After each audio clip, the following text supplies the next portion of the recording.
Good evening. I am here. It is 8:43 on Saturday, October 10th, and we are here to finish Apollo Justice Ace Attorney. I don't have much to say from the last stream till now. I worked, and then I went in VR chat, and then I did some personal stuff today. That's it. Oh, I had tacos for lunch. Artisanal tacos from a local place. Very good. Very, very good indeed. Very, muchly good. Very good.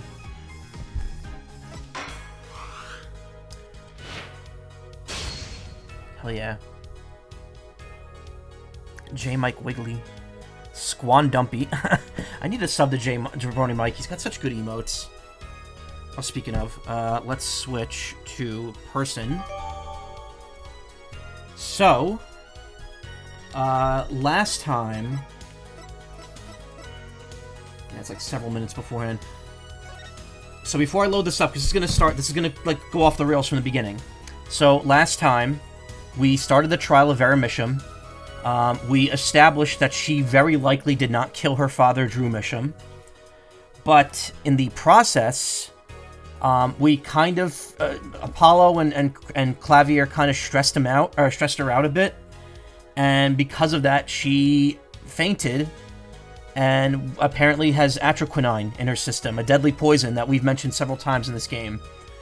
After that, we flashed back to 7 years prior, and we saw Phoenix Wright's final trial, where he was defending Zach Gramery, the father of Trucy, and he almost proved Zach's innocence, but ended up presenting falsified evidence that Trucy gave him right before the trial started, which a young 17-year-old Clavier was somehow tipped off on, knew about, and managed to track down Drew Misham, who was being credited as the forger, though we know that Vera is the real forger at 12 years old back then. So Vera had made a falsified diary page that then Drew Misham gave to someone, that gave it to Trucy, that then gave it to Phoenix. And by presenting it in court, Clavier was able to catch him. Phoenix lost his attorney's badge as a result of that. And Zach Gramery, who was going to be pronounced guilty on the spot, somehow disappeared from the courtroom, and no one was able to catch him. And he just disappeared, and he stopped existing. And that's how the past segment ended. It ended with him escaping, and with us being like, what the fuck just happened? So now, we're going to be investigating in an interesting way here, leading up to this final trial segment. It's very weird. It's never done at any other point in this series, and it's interesting, so I can't wait to show this off, because it's very weird. I've said that multiple times. There's something I was going to say before I jumped into this now. Like, I loaded up and I was like, wait, should I say something else? No, I guess not. We'll just go right into it.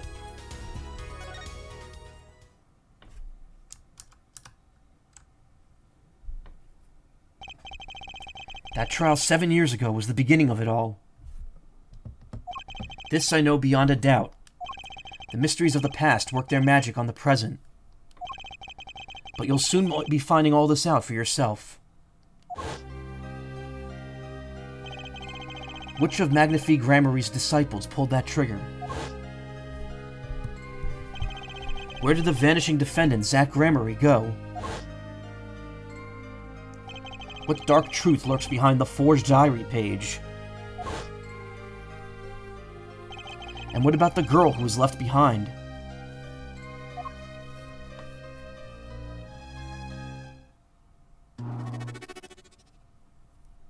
Mason System, ESG Studio. So I believe that's named after the famous novel detective attorney character, Perry Mason. I believe ESG is the author? Let me look that up, actually. Perry Mason, fictional attorney. There was a TV show, but also there were novels, I believe. Yeah, Earl Stanley Gardner, ESG. Yep. That's the reference behind the name of the Mason System. Anyway, look at this shit. The past left us 4 keys to unlocking the truth.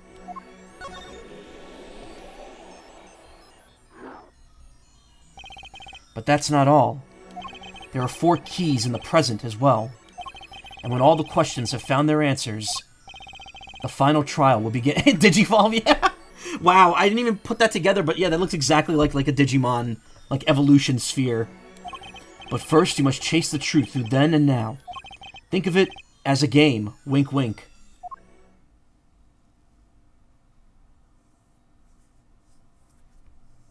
Phoenix Wright digivolved into a hobo. I, Phoenix Wright, will be your guide through this game. That terrible trial saw me present forged evidence. It ended, half-finished, when the defendant vanished. What became of me after that? As your investigation proceeds, the answer will become clear. Again, why are they giving Phoenix Wright, like, the reins to do this project? Like, it just feels unnatural considering he's not even an attorney anymore. Oh, and one more thing. There is something I must tell you. As Apollo Justice has his bracelet, so too do I have my own weapon of sorts. My Magatama. What does it do, you ask? That I would have you see for yourself. Well now, shall we begin? Anyone who's witnessing this and was like, Magatama, and then uses it would be like, what is this bullshit? Because we love him, we want him to marry Edgeworth already. Yeah, exactly. Use L and R to jump between the past and present. But let's begin 7 years ago, in the past. It's right after my last trial came to an abrupt end. Now that you know the game, let's play.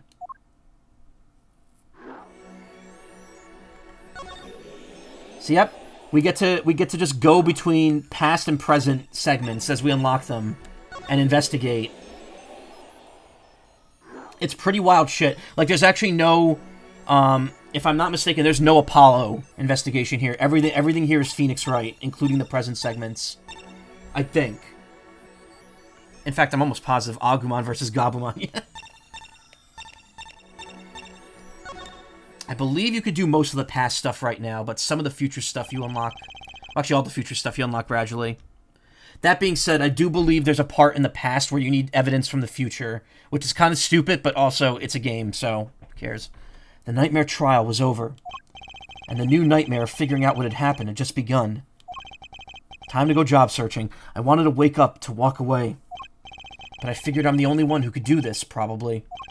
And besides, I had plenty of time, thanks to the Bar Association Review Board's decision. It's hard to work when your attorney's badge has been taken away. 7 years ago, Wright and Company Law Offices. Oh, morning, Daddy. Ah, so glad you came. I don't remember the voice I gave Mr. Enigmar here. You okay, Daddy? They picking on you? I'm fine, as always. Hey, Atman, how you doing? This old boy here is to help me, after all. That's a young man to you. Good morning. That's a cute outfit you have on. Thanks. My first show's today, after all. Okay there, nice. I had a feeling you would come by tonight because I knew this was, this is like your favorite ending to a case. Well, not your favorite ending to a case, but I know you would particularly enjoy something about the ending of this case. I had a feeling that you'd come by if you saw it. 2 weeks have passed since then. It's gonna be a few hours before I get there, though. I called her into my office. So it's now, like, late April. It's now beginning of May. It's 2 weeks later. Trucy, there's something we need to talk about. How did he know how to contact her? It's been 2 weeks since your father disappeared. Hey, Karma, voicing a flashy backy. Yep. We need to start thinking about your future. You know, you could give Phoenix a lot of shit, but the fact that he cares enough about this guy's daughter to be like, yeah, I'm gonna take care of you. It's a pretty class act. I did some calling around. This is hard to say, but you have no living relatives. So I was wondering if you wanted to stay with me for a while. Just until your daddy comes home. It won't be long. I hope. Of course, it's totally your choice. If you don't like it here, you could go wherever you'd like. I could look up some places you might like to stay at. This is so weird. Mr. Attorney, Daddy told me about you. He said I could trust you. Huh? Really? So if I stay here, does that mean you'll be my family? Huh? I guess so. Getting weirder. Mr. Attorney, Or, actually, why don't you just call me Nick? Or you can call me Daddy if you'd like. That's a weird way of saying that. Doesn't have to be today or anything. Okay, say Daddy? That was quick. Yes? If I move here, I have to switch schools, right? And I was thinking, I haven't paid for lunches at my last school for a year. So thanks, Daddy. Oh, in this office, it's a little blah. A little color goes a long way, you know? Oh, and Daddy, you got fired from work, right? Don't you worry one bit. I'll work twice as hard. We'll make it through this. God, she's so fucking precious. Trucy, how old are you? Oh, I'm 8. But don't let appearances deceive you. I'm a young professional. Stick with me and you'll do just fine, Daddy. Thanks. Why does it already feel like she's already in charge? All the, handwritten page forged to look like Magnifies. All the evidence is still here for some reason. Also, I like this. Pay for lunch, now make it free, yeah. Also, for some reason, Apollo Justice's profile is in the past with the right age at the time, so he'd be 15 when this takes place. But, like, he's not here. He's only in the present. Why is his profile here in the past? A Greenhorn defense attorney I happen to meet. I call him Apollo. Christoph Gavin, age 25, incarcerated in the Central Penitentiary for the murder of Shady Smith. Zach Gramery, Trucy's father, defendant in a trial, vanished just before the verdict was announced. Trucy and Nigmar, Zach Gramery's daughter, already dresses the part of a magician to the hilt. Because it's Phoenix's memories, true. Zach's young partner and understudy, the two of them on stage were a sight to see. Painter known for his illustrious illustration, Poison at Drew Studio. Founder of Troop Gramery, and a great magician, mentor to Zach and Valiant. So, like, here it says he was poisoned, but it still lists his age, because he's still alive at this point. Daughter's already in charge, yeah. Phoenix experienced a lot, got abused by prosecutors, got tricked once, and his job is gone. Now has to raise a kid on his own. Yeah, it's kind of fucked that he gets fucked over by one person, and now he lost his job because of it, but it is what it is. My mentor's favorite plant, Charlie. Guess watering Charlie's my only real job now. Wait, I have a child now. I can't feed Trucy like this. She probably needs more than occasional watering, too, I'm guessing. An old movie poster hangs on the wall. Finally found out the title after not knowing for the longest time. I actually rented the movie the other day. Cried my eyes out. Just thinking about it's making me tear up. Wait, it's just allergies, really. I should show it to her when she's a little older. Wait, what was it called again? A Pico Justice, yeah. Hey Seymour, how you doing? Quite the collection of law books. My mentor bought all of them. Used to be too busy to read them. Now that I have the time to read them, there's no need. But I can't just sell them. Maybe Trucy will want to read them someday. Nah. Also, that was not a mental line. Oh wait, no, actually, he's not doing any of these mental lines. My desk. Not that I have any reason to sit there anymore. Guess Trucy can use it.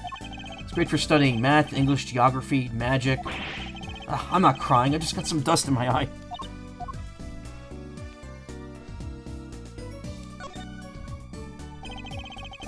You could still see that hotel from the window here. Every time I look out, I think back on those old cases. Wonder if the view looks different now that I'm not wearing my old badge. Really dig the far-out view, Daddy. Thanks. She must have learned a lot of words from her parents.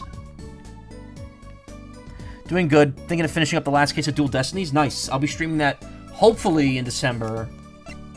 But maybe not. I'm not sure yet. Oh, I just realized Phoenix's badge is not here, in fact. Hey, Trucy, see this? I'm sorry. Huh? I'm still just training to be a magician. I can't make things disappear yet. What? Wait, one more year. I'll be able to make it disappear then.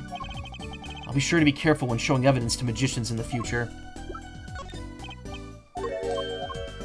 Also embarrassed. I was having a lovely chat with someone, then I fell asleep as they were talking. Aw. That happens to me in VR chat. I get drowsy, and then I fall asleep. Oh, time moves much quicker in VR chat, let me tell you. Last night I was there until almost 3 in the morning, and I didn't realize it.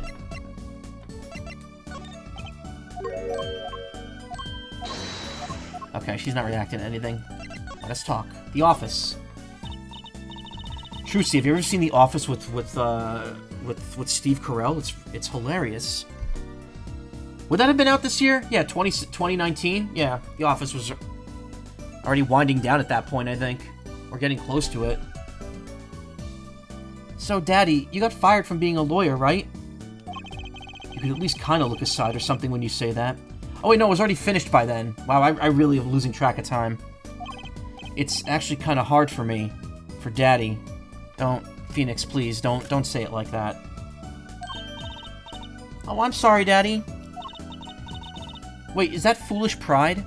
My other daddy always used to talk about that. Actually, that's pretty accurate. So here's my idea. We'll make a new office. Law just seems so stiff, doesn't it? And no one will be my friend at school that way. Well, that won't do, I guess. Just don't know much about anything other than law. Or even much about law, if you were to ask some people.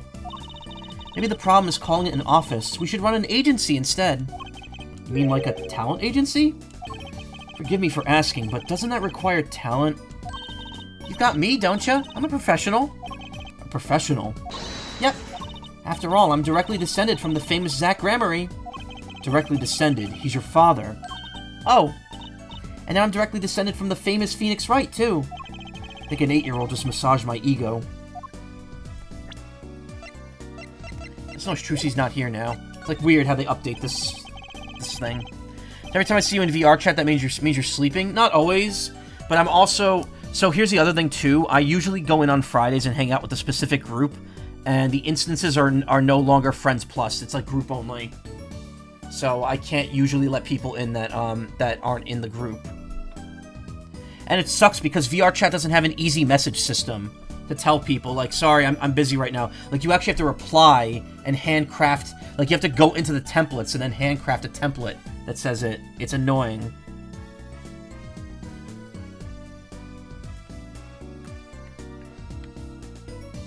Sometimes I am, sometimes I am. What happens is, what'll happen is I'll go in VR chat at, like, 10 or 11, and then at, like, 1, I'll end up taking the headset off and taking a break, so then I just won't be on. But, like, I'll still be online. Not meant to, you know, ignore anything on purpose. It just happens. Speaking of, okay, there we go. If you want to hang out one week, we should. We definitely should. Could you tell me a bit more about your daddy, or Zach Gramery? Daddy? Sure thing, Daddy. Which daddy was that again? Daddy's so amazing. The biggest star of Troop Gramery, and they're big. The Gramerys. They were on television a lot. Haven't seen them on much recently, come to think of it. Big magic happens when you put Zach and Valiant Gramery together, you know? Once they made a giant waterfall right there on stage. And this giant trout swam up the giant waterfall. Let me guess, there was a giant fisherman waiting for him at the top? Wish I could have seen more of Daddy's magic. Shouldn't have brought it up so soon. Wonder what'll happen to me with Daddy and Mommy both gone. Mommy? Yeah, what about Mommy? Haven't heard anything about Trucy's mother. But I have my magic, and a great daddy, even if he is unemployed. You know, I think things are going to be okay. Wonder if she'll talk about her mother.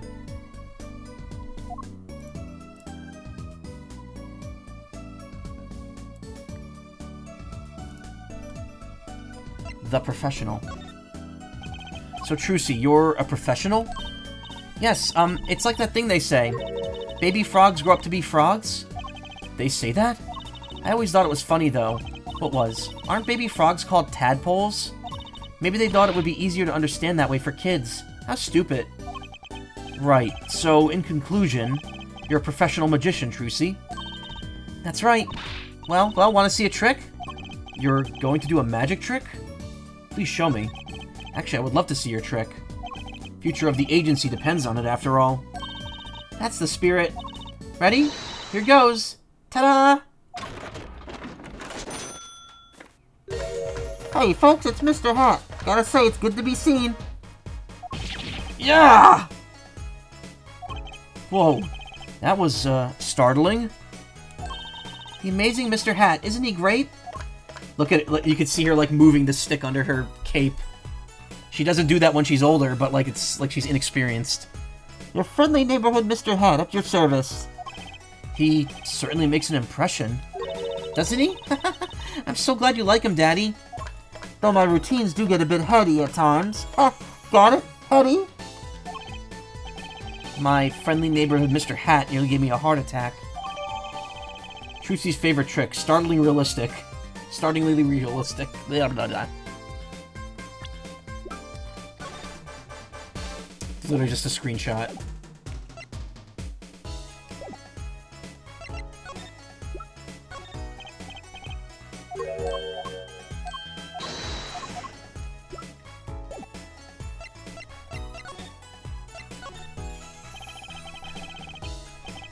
Could you tell me more about your mommy, if it's okay? Registering my presence for the Twitch Industrial Complex.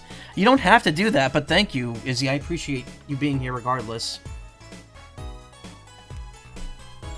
I don't think Twitch really gives a shit if you chat or not anymore. It's all up in the air how this works now, apparently. And let's be honest, my numbers aren't hitting anything that matters here, so don't worry. Chat at your leisure. At your leisure. What's the fucking quote from Visions of Mana, which will hopefully be finished by Monday? Peruse at your leisure. Could you tell me about your mommy, if it's okay? Mommy was so pretty. She was like an angel up on stage. On stage? You mean with your daddy? Yep. She was always there with Zack and Valent, smiling. But then, she went away. Went away? It was a grand illusion, but she made a mistake. She vanished, and I guess she didn't know how to get back. Maybe so. I cried then a lot. That's when Daddy gave me this. Here.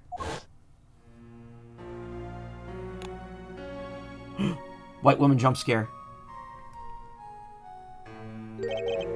This is your mother? She's beautiful. It's a very interesting picture to choose of that woman. Like, you would think you would choose, like, a smiling picture where she's, like, looking at the camera.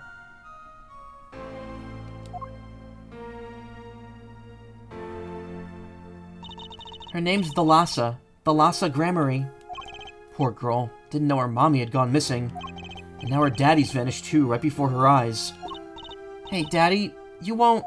Don't worry. I won't vanish, I promise. Right. You can't even do magic. You're like a backup plan. Daddy always said to have a backup plan. Guess all I rate is a backup plan.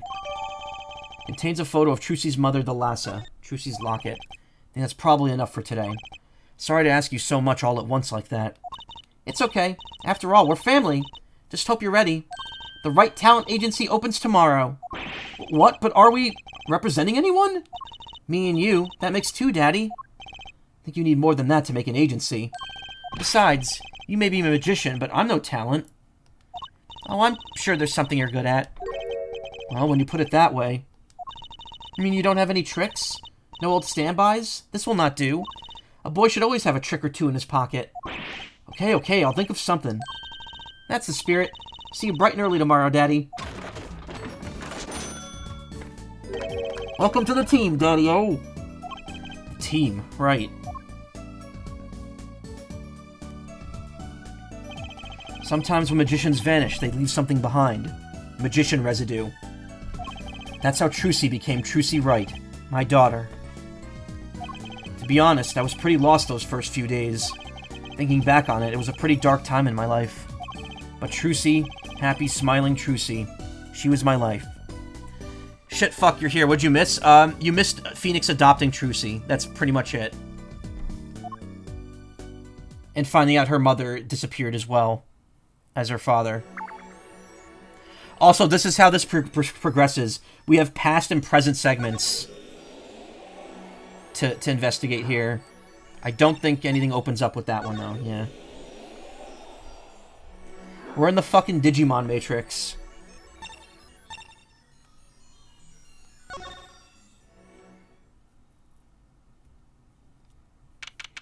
"7 years ago, detention center, visitor's room." Also, this all takes place 2 weeks after the end of the flashback.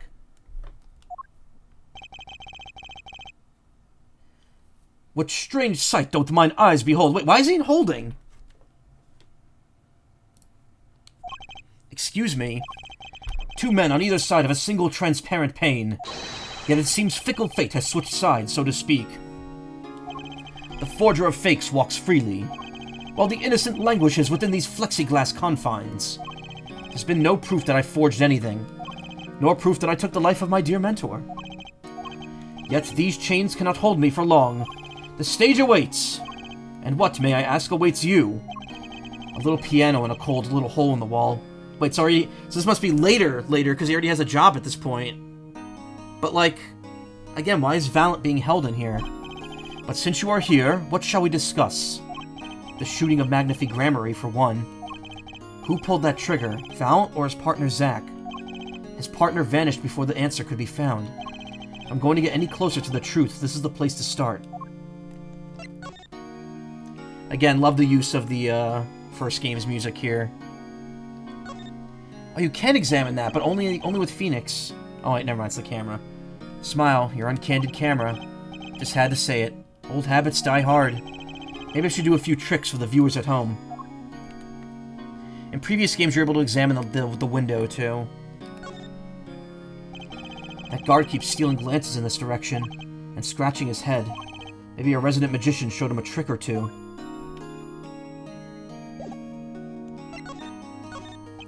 Mr. Valent, could you look at this for me, please? Yes, I accept your challenge. Well, challenge, huh? You want me to make it float, disappear, or shall I simply eat it? Didn't come here to play games, Mr. Valent, or watch you do tricks.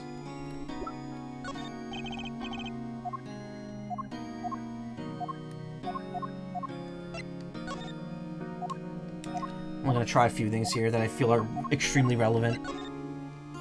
Probably not. You do definitely have to present evidence to a few of these people.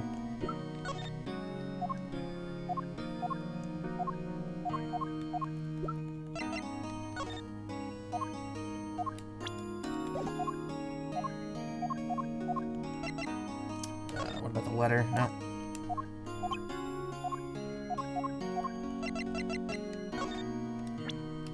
Damn it, I keep hitting the history button by accident.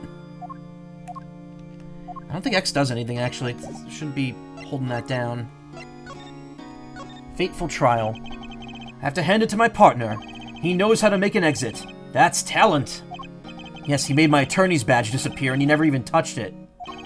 Glory's spotlight always leaves someone weeping in the shadows. Yet his very disappearance is itself a revelation. Revealing what exactly? Zack Gramarye killed Magnify. It's as good as signed confession. As a signed confession. It's certainly been public opinion's take on it. I grow tired of my cage, and the time of my release is near. I must go and prepare.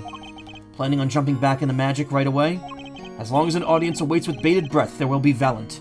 And also, yes, now that my partner has disappeared, Magnify's repertoire is mine. Valent Gramarye has a tradition to uphold. Is that true? Seen in this light, the trial was quite good to me, verdict or no. And you can't pay for that kind of publicity. Blackmail. The suspicion on you hasn't entirely lifted, Valent. After all, you received one of those letters, too. You were just as obligated to follow Magnify's instructions as your partner. Don't let Bro out, let Bro stay in the cage. Well, he is out in the future, so... So I was, but only Zack Gramarye followed them. Let us not speak any more of who shot what. Now that my partner has vanished, the question is moot. I'm more interested in learning something else, actually. And what might that be? I want to know what Magnify had up his sleeve. How could he coerce you and your partner to kill him? The trick up his sleeve? The package that came in his mail? Perhaps you do not know. Know what? A great magician never reveals his secrets.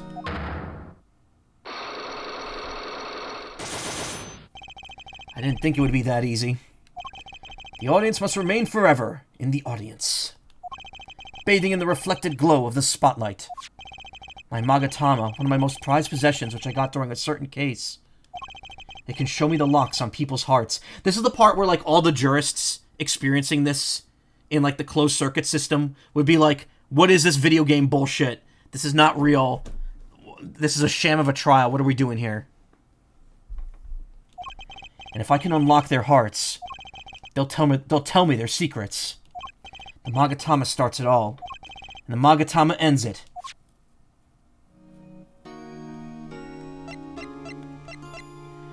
Present Magatama. I don't know if we can do this now, but we'll try.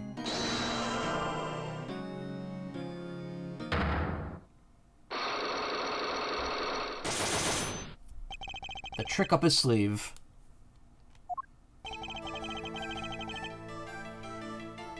First time this theme was remixed. I'm flying by the seat of my pants on this one. There must be a path leading from the evidence to the truth. And that's what I'm going to find. To ask someone to take a life, and even one not long for this world. That's asking someone to commit murder. Yes, our mentor was fond of dramatic moves and dramatic finales. And he got his wish. His life was taken. What weakness could be so powerful as to coerce someone into committing murder? My guess it was a matter of life or death. Also, I know there's a health. I know you lose health during this, but it has no bearing on this at all. It's a shame that Magatama didn't activate when he was given a fake diary page. Well, that wouldn't make sense because Trucy didn't know it was fake. No one there knew it was fake. Care to explain? Your troupe lived in a world of showmanship. The flashier, the better. And flashy so often means danger, doesn't it? Let us make this as painless as possible. If you have proof of this danger, then show it. Gun. Why, that's one of ours. Specially designed for your show, I gather. A single bullet. One shot. What are you suggesting? We are magicians, Mr. Wright, not murderers. I'm not crying murder, Mr. Valiant. I'm crying something far more tragic. An accident. Zack and Valiant's quick draw shoot-'em. How long has it been since those shots were last heard? Was the shoot-'em cancelled because someone might get hurt? Of course, what other reason could there be? Well, it could be they're cancelled because someone had already been hurt. Fascinating, my Faustian forging friend. But tell me, what can you prove with a single pistol? Well, tell me, what would have happened if there had been an accident? What if one of your bullets took a life on stage? The performance of magic is not concerned with what-ifs. It's concerned with precision. Precisely whom do you claim we shot? Looks like I have chosen the right path. Let's just hope he walks it with me. A life was sacrificed so that the show must go on. And this shows who it was.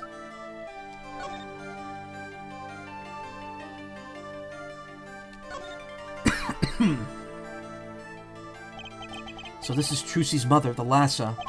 She's pretty. You can picture her being on stage with Zack. Still, she looks like a down-to-earth type, too. Guess Trucy takes after her.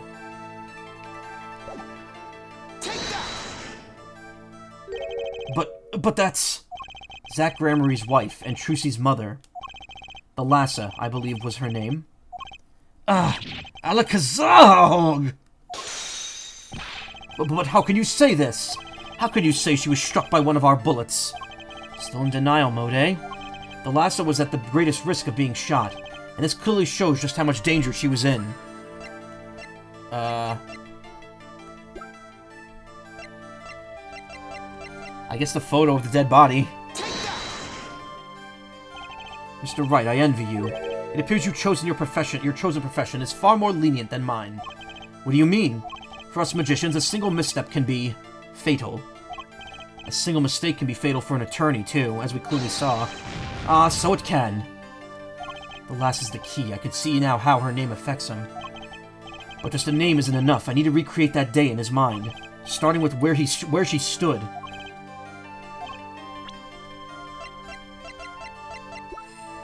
Oh, maybe I don't have the evidence for this.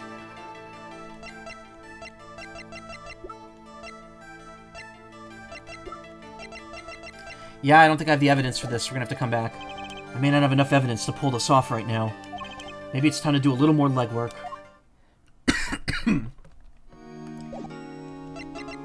End inquiry.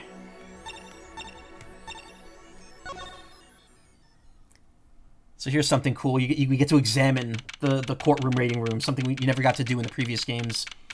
7 years ago, District Court Defendant Lobby number 2. Oh, wait a minute. I need a drink, because I know who's showing up here. Yeah, so my mini fridge is not working. The fan spinning on the back, but the little, like, cooling plate that works in it is broken. These little mini fridges, like, don't last long.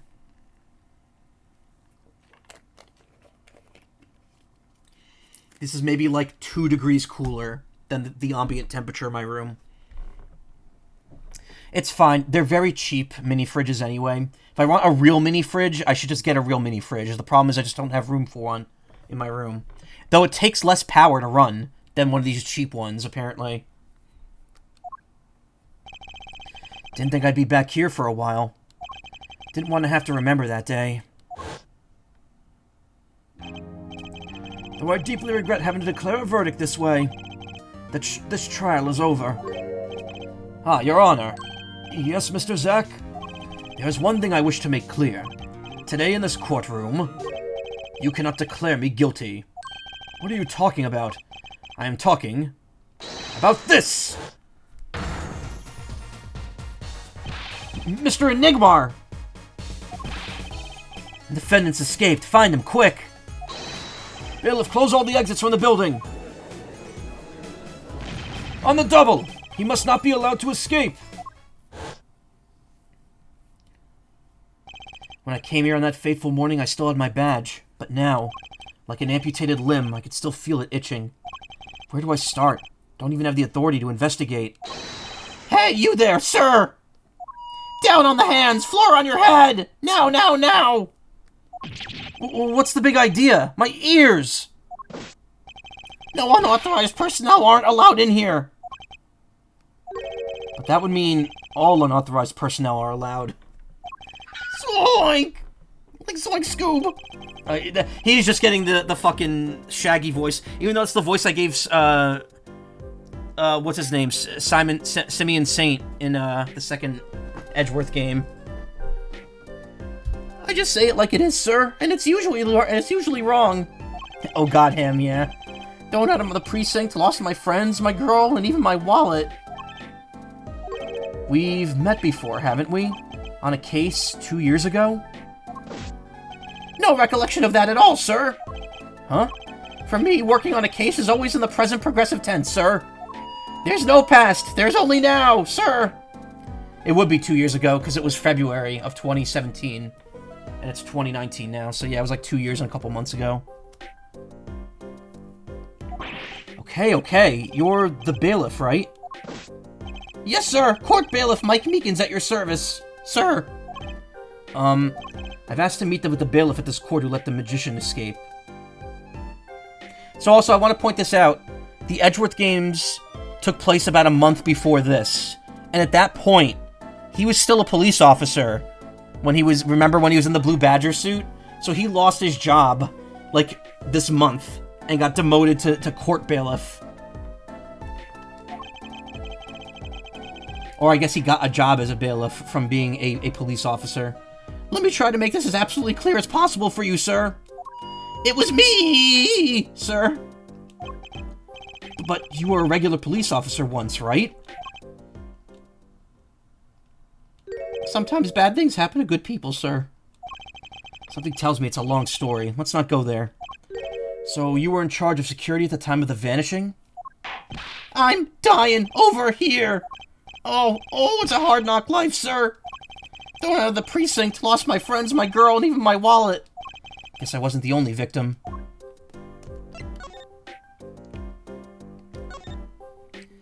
I guess this door was officially a prop in Zack Gramerry's last show.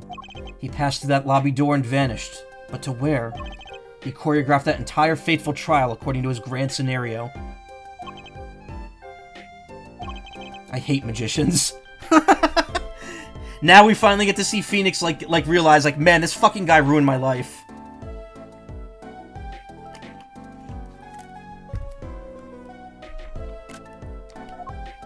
Like, it all hit him at once right there. He's like, God damn it, magicians fucking suck. You know, I think this was the very first I think this was the lobby I used for my very first case. This plant has seen me grow from a rookie to an ace, and now to a has-been. I hate you, plant. Just kidding. Right, your daughter's a magician. But not by choice, to be fair. Daughter not by well, I guess by choice, but whatever. I actually took a nap on that couch once when I was still practicing law. Boy, was that a mistake. Never even sit on the lobby sofas now. Never let my clients sit on them either. It's bad luck. Yeah, that's when he got bonked in the head in the second game. I must have seen that painting 1,000 times, but I never really looked at it until now. Guess my head was too stuck in the trials. Never had time to stop and appreciate art. I have time now. Okay, let's appreciate. Actually, it's pretty lame.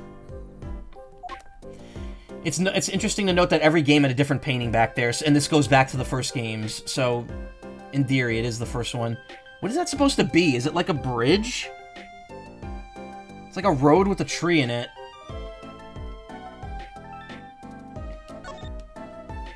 No clues here. The fire extinguisher, no less. At least something in your head, a dent for one thing. Usually it kills you if you get hit by something like that. Any thoughts on this, Mr. Meekins? This is an honor! Sir, I've been offered my opinions on plenty of things before, even things I knew nothing about. But no one's ever asked for my opinion before! Ow. There's no need to shout, really. So, no opinion? None! I know nothing about that, sir. But I thought... Oh, never mind.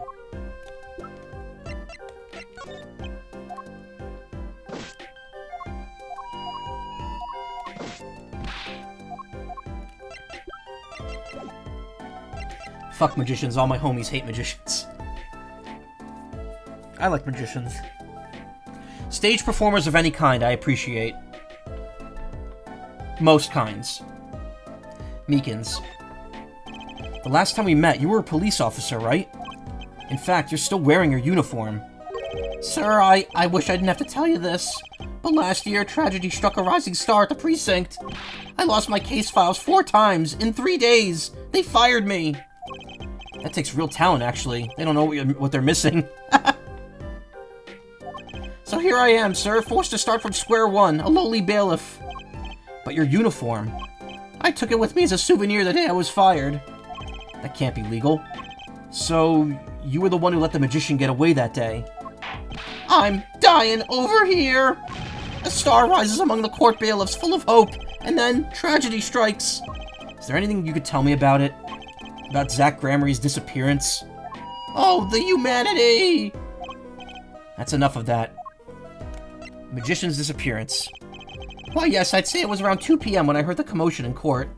I opened the door to see what might be amiss. The door slams open, slam, and some guy's face is right there in front of me. Face! So you saw someone suspicious coming your way. Yes, and I, being a bailiff of little standing, I gave chase. I chased that still cat all the way down the hall, sir. I have a diagram of the court building here. I don't know why my voice slipped out there. He literally, cat face. Ah, there's courtroom number 7. That's where I was, sir. All by myself. Nary a friend to call my own. Okay, and which way did Zach Gramery run out after bursting the courtroom door? He went up like this, and around the corner like that. So I, with no delay, ran after him with no delay. When I turned the corner, I saw that magic man run through the defendant lobby. Swiftly I ran. Following him, I drew myself boldly into the room. Why, I remember it like it was right here, because it was! Lobby number 2, sir. Yeah, exactly. All by my... Yeah, that was what I was referencing. All by myself. You ran into this room? I don't see any place to hide in here. Believe it or not, sir, I didn't believe it. Here, in this room, the magician, gone, vanished like a puff of smoke. Except there wasn't even any smoke. He was just gone. That's impossible. Yes, that word. Oh, how many times I've said that word. Even the sound of it causes me indescribable pain. I'm dying. I'm dying over here. Okay, I won't say it again, promise. But you have to admit, it's difficult to vanish into thin air. Did you search the lobby? I searched. Why the pause? There was nothing here at all, sir. That's right, nothing was here, sir. How can he talk so loud and still be hiding something? The vanishing trick. So Zach was in this room when he vanished. This room when he vanished. Absolutely, sir, I saw him with my own eyes. My own eyes. That red silk hat, that flowing cape. He ran right in here, right inside this room. Silk hat, cape. That's Zach, all right. But no, if he had the red roses, then he would be Max Galactica, and we could go back to the circus. But sir, look at the room. There's not a single place to hide. Sir, there was nothing I could do, but nothing, sir. What about now? Have any ideas? Sir, ideas about what exactly, if you don't mind me asking? You've had quite a bit of time since then. Has nothing occurred to you at all? Do you have any idea what trick he might have used to disappear like that?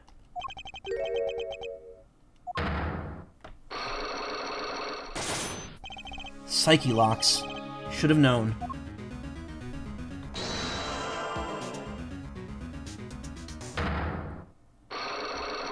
Started early? Yeah, because I need to finish this early. Saturday streams are always earlier, usually.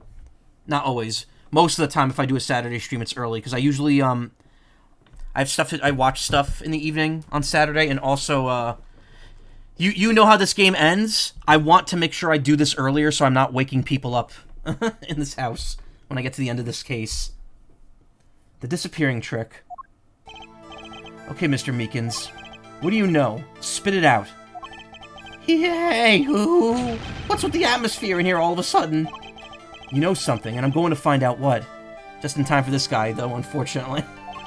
Zach Gramery vanished from this room. How'd he do it?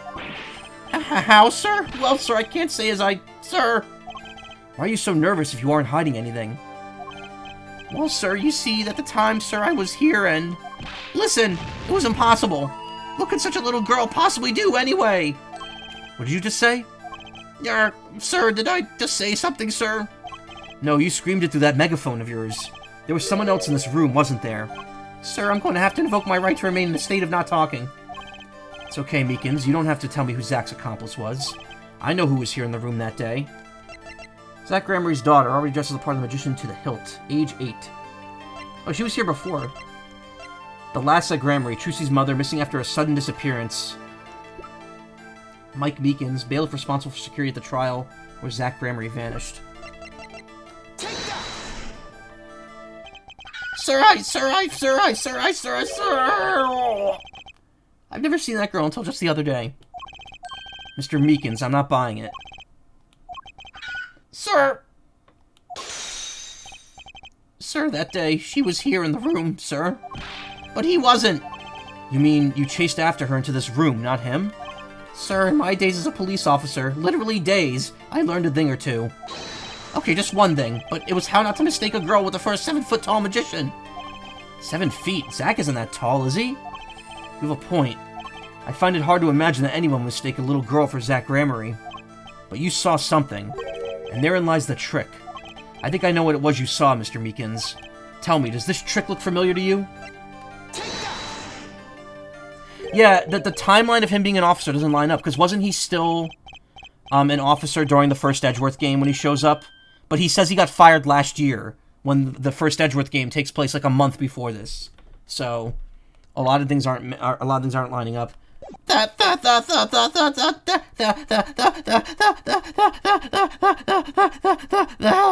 that?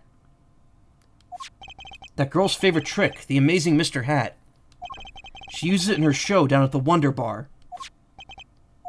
Have you been to the Wonder Bar? So, it wasn't a waking dream, was it, sir? Come again? That night on stage, I saw a vision, except it wasn't a vision. It was a hat. An amazing Mr. Hat. He really exists.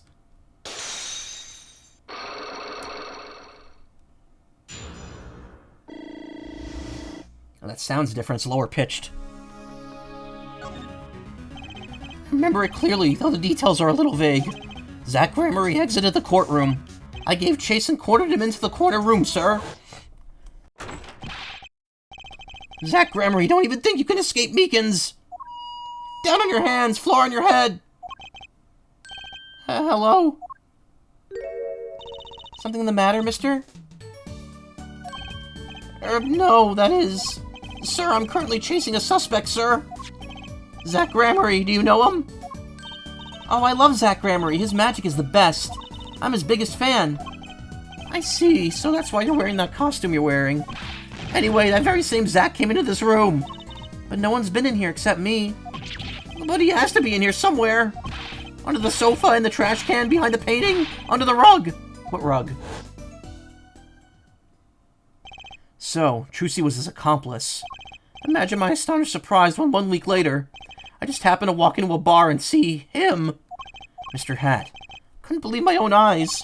For a while I thought it had all been a long dream. A dream that lasted a week? But it wasn't the magician who disappeared. It was Mr. Hat.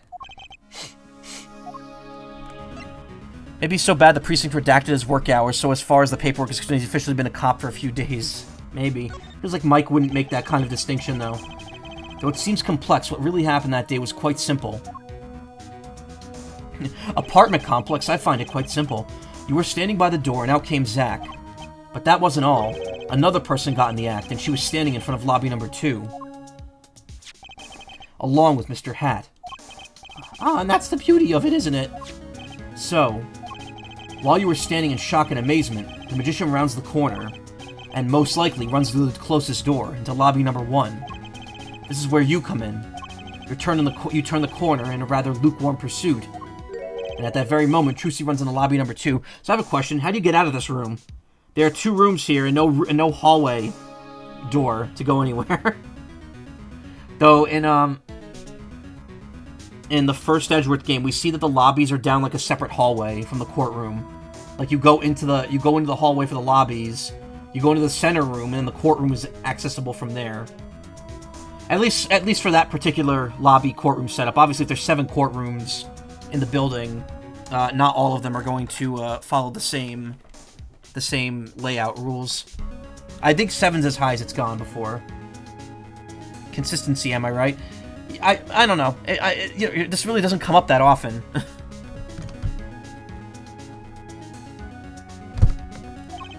Then, all she has to do is tuck away the amazing Mr. Hat. Sir, I only lost sight of him for the briefest of moments. He played me like a damn fiddle! And I saw that cape, Zach Gramerry's red cape, fluttering like a cape. Astounding, sir! All my days of posing queries and making inquiries and chasing quarries, wasted! It was as if I could see them melting away like an ice cream cone left by the side of the road to die! Or the scattered remains of a messily eaten chocolate parfait. Such sweet sorrows.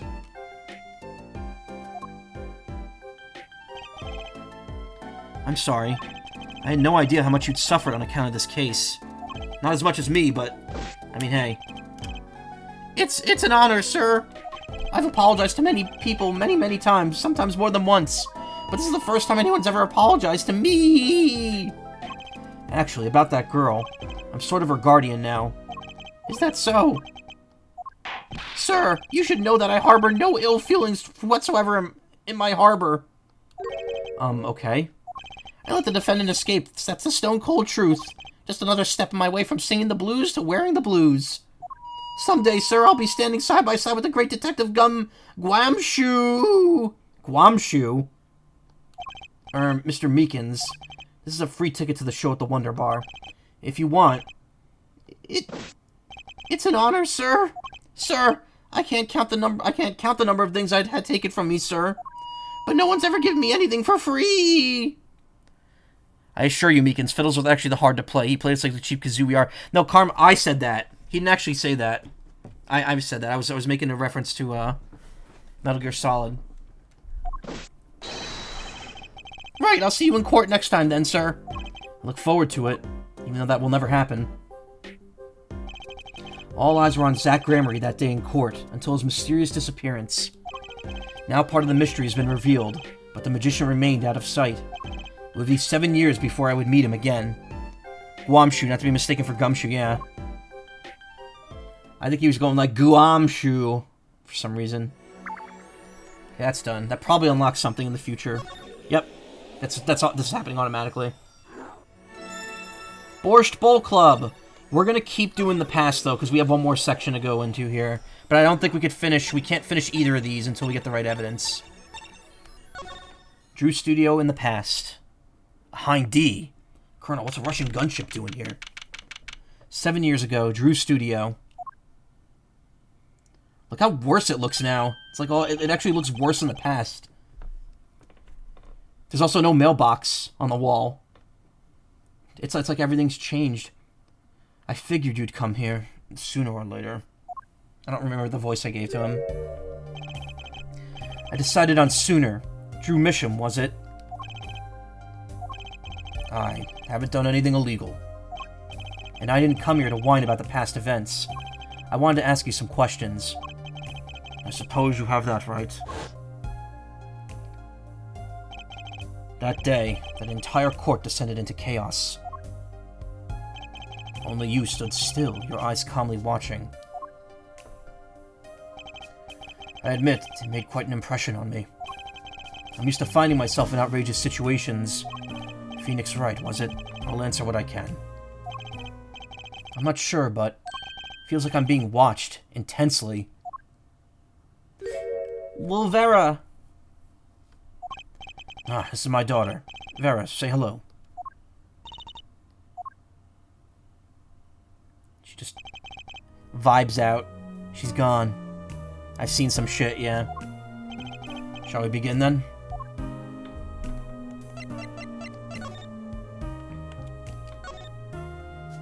What's this painting here? Ah, that's one of mine. It's an illustration for a book. It's not on sale yet, of course, but I thought it might be a good business. As a father, I'd like to be able to put food on my daughter's table. Not a feeling I know anything about, at least not yet. Yeah, like you could tell all the equipment here is like way older. You know why? Because they haven't gotten all the money yet for all the forgeries. Ah, going home by any chance? No, I was just checking out the door. Oh. Good thing I'm far too stubborn to take hints like that.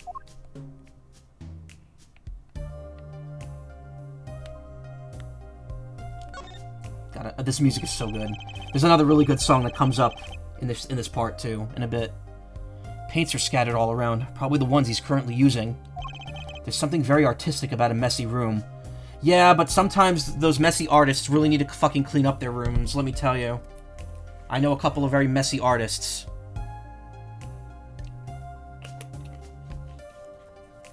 Not naming any names. Very noir-feeling soundtrack, yeah. Hey, excuse me, I'm not talking about you, Soma. But I am talking about someone we both know. Pay no attention to the notebooks on your floor. Excuse you, the mess is a sign of pride. Alright, clearly I'm in the wrong here. Not that this is anything compared to my office. Guess that would make my office a masterpiece. Don't worry, when I start painting, I'll probably have a messy art room too. But I'm far from that day right now. Actually, is there anything else to... I gotta lower myself here. Trust me, when I was talking about that just now, I was talking about one specific person that I know. If I had the money for it, I'd be buried in supplies. See, that's the thing, like... I'm never going to be doing art seriously. I just... You know, I have my reasons for drawing right now, but I would like to learn how to paint at some point. Paints and pigments are lined up on the shelves, with some notable gaps. Even noticeable gaps. Even if my painting, turned into nothing but me watching, like Bob Ross and copying those, landscapes he does, I would still probably feel very satisfied with it. It's embarrassing, but I can't afford all the paints I want. I insist on buying the ones I use with my own money. I can see how you'd want to do that, sure. Perhaps you've heard that you can make any color. As long as you have the 3 primary colors? Well, it's a lie. Poor guy. If you want, I can bring my acrylic markers when we meet up and I'll teach you some stuff. I mean, that'd be nice. I'd definitely be open to that, but... Honestly, right now, with how busy I am, I'm just focusing on the sketches, the sketchbook stuff. Once the sketchbook's complete... I'm going to start using my tablet to start learning some digital art, and then I don't know. The thing is, painting for me, I'm saving that to be a when I live on my own type thing, because I want to have a decent area to do it in, and there's not really much room in this house for me to do that. You'll see when you come up next week. Actually, I'll show you the house before we go to our friend's house. I don't take it that seriously, and yet, yeah. Described if I had the chance in Animal Crossing New Horizons, I want my house to look like an art store disaster zone. Bulger emerging for a pile of Copics instead of her bed. Fair enough. I mean, if that's the ideal artist life, then hell yeah. Trust me, I wasn't complaining about general artists having messy rooms. I was talking very specifically about one person. Use these gizmos for painting? They're pretty elaborate. Those aren't for painting. They are for analyzing. Paint, composition, age, every conceivable angle. Tools of the forgery trade, I guess.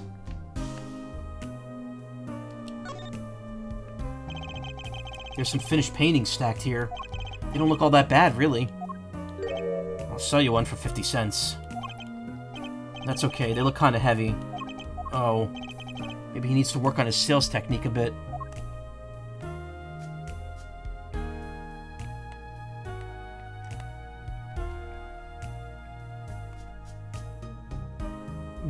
Croqui? Croqui? What is that supposed to mean?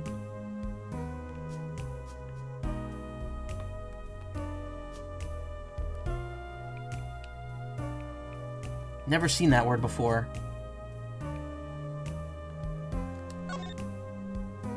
Maybe I'll just sidle on over here for a closer look.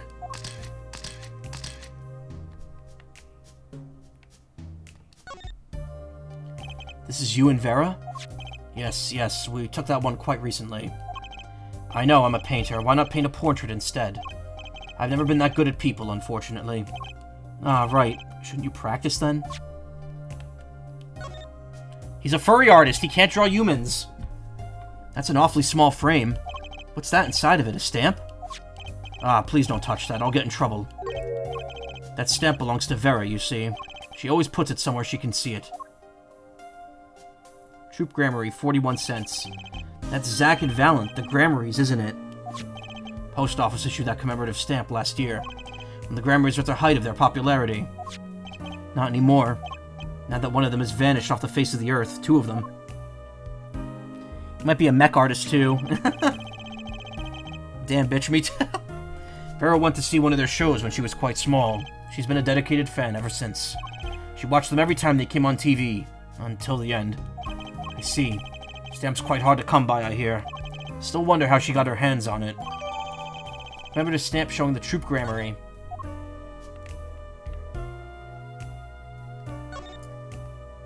Hey, what's in your private mail here? What's this red envelope? Ah, don't touch that. That's, it's quite important. The painter's face just changed hues. Guess I'd better behave. Though it's tempting to just grab it. That's a pretty bottle. Ah, don't touch that, please. I'll get in trouble. It belongs to Vera, you see. She always puts it somewhere she can see it. She looks at it often. It's like the exact same text as the stamp. There's a light pink fluid inside. Nail polish, I'm guessing.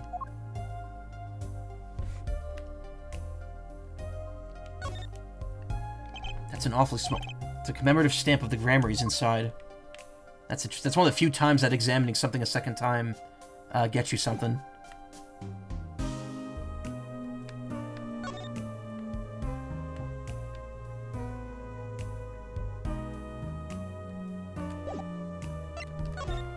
Mr. Misham. Did he, like, scoot over a pixel when I did that?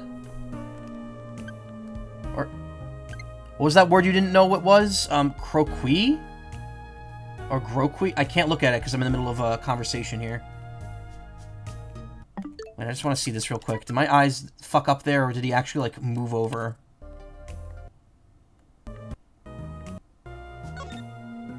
Yeah, he did. His sprite wasn't centered there. Yeah, it was Groqui or Croqui. I think it was a C. Judging from this place, you're a painter? Not, sadly, a profitable one. I've never sold a painting. See? You don't need to be a professional. You don't need to sell stuff. You don't need to make money to be a professional. You can just draw in your house and be considered a painter. Or a voice actor.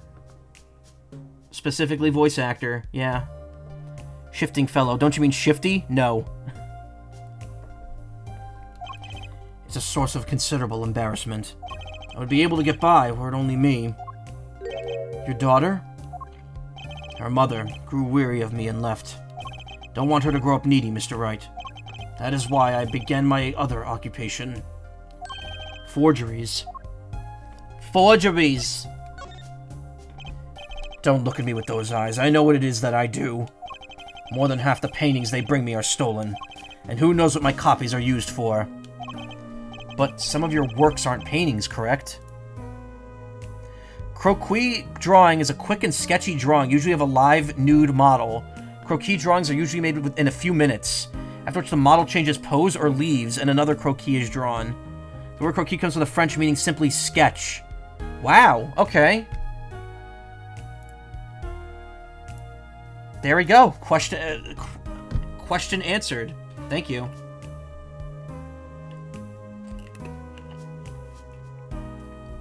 Learned a new word tonight. Yeah, it looks like all of chat is kind of agreeing. We learned something new. But some of your works aren't paintings, correct? Actually, is everyone here right now an artist? I just realized I think, like, everyone here draws. Yeah. I think so. Guess in a roundabout way, it's a sketchbook, yeah. Every single person here right now is an artist. I mean, I'm arguably not one, but I guess kinda am. Whatever, I'm a voice artist. You may not believe me when I tell you this, but that was my first work outside of painting. What? To think it would be used as evidence in a murder trial. Never even imagined the possibility. Then why did you take the job? I was, well paid. Very well paid. I think he feels worse about it than I do. Past is hard to escape. Honestly, the sooner I can put this behind me, the better. With apologies to you, of course. Sorry, but it's not going to be quite so easy. I'm gonna fucking hound you about this for the next 7 years, bitch. Phoenix murdered him. That's what this is.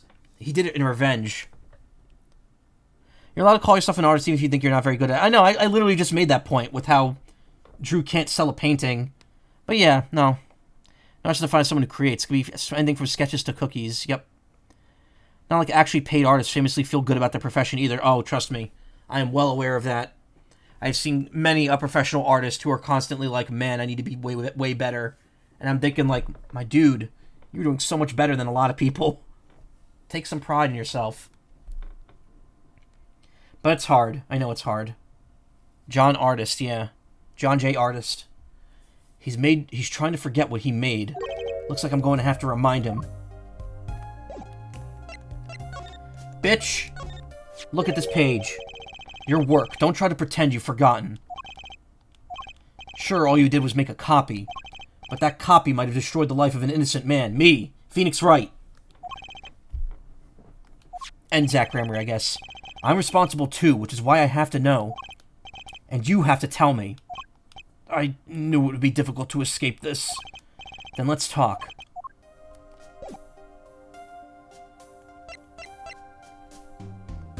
You need to be better. Don't look at me, I'm just here. No.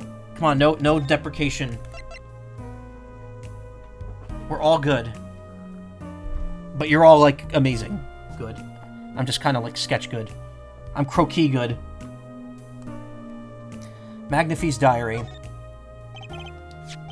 Well then, ready to tell me more about this work you did? It was unlike anything I had attempted before. Guess it would be a little different from paintings. It's not that, you just don't talk about it much. True. But I know you enjoy doing it, so... you can't hide that. That is not what I mean. In all my previous work, it sufficed to create a copy. This wasn't a copy? The client gave me 2 things that day. The first was a sample page, as reference. The second, a printed document I can only surmise was written by my client. So use the real writing as a reference to reproduce what the client wrote. Yes, as I said, it was my first job of that nature. So, who was your client? As I said in court, I do not know. Really? Even for such a suspicious request? Yeah. Try to be a jack of all trades, but I can't even do music. Karma, just focus on what you enjoy doing. Do you want to do music? Because I never see you talk about that. I thought you wanted to do visual art. If it was me, I would want to know as much as I could about the requester, so I could blackmail him later. I never met them, not personally.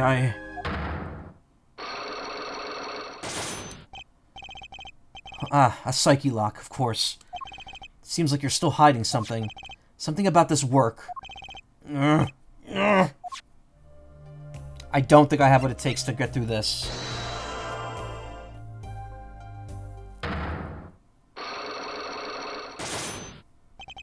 You're hiding something. Let's hear it then. What are you hiding from me, Mr. Misham? I'm sorry, but I really don't know. I never met the client. True, when I asked the client's name, there were no psyche locks in sight. Regardless, you're hiding something.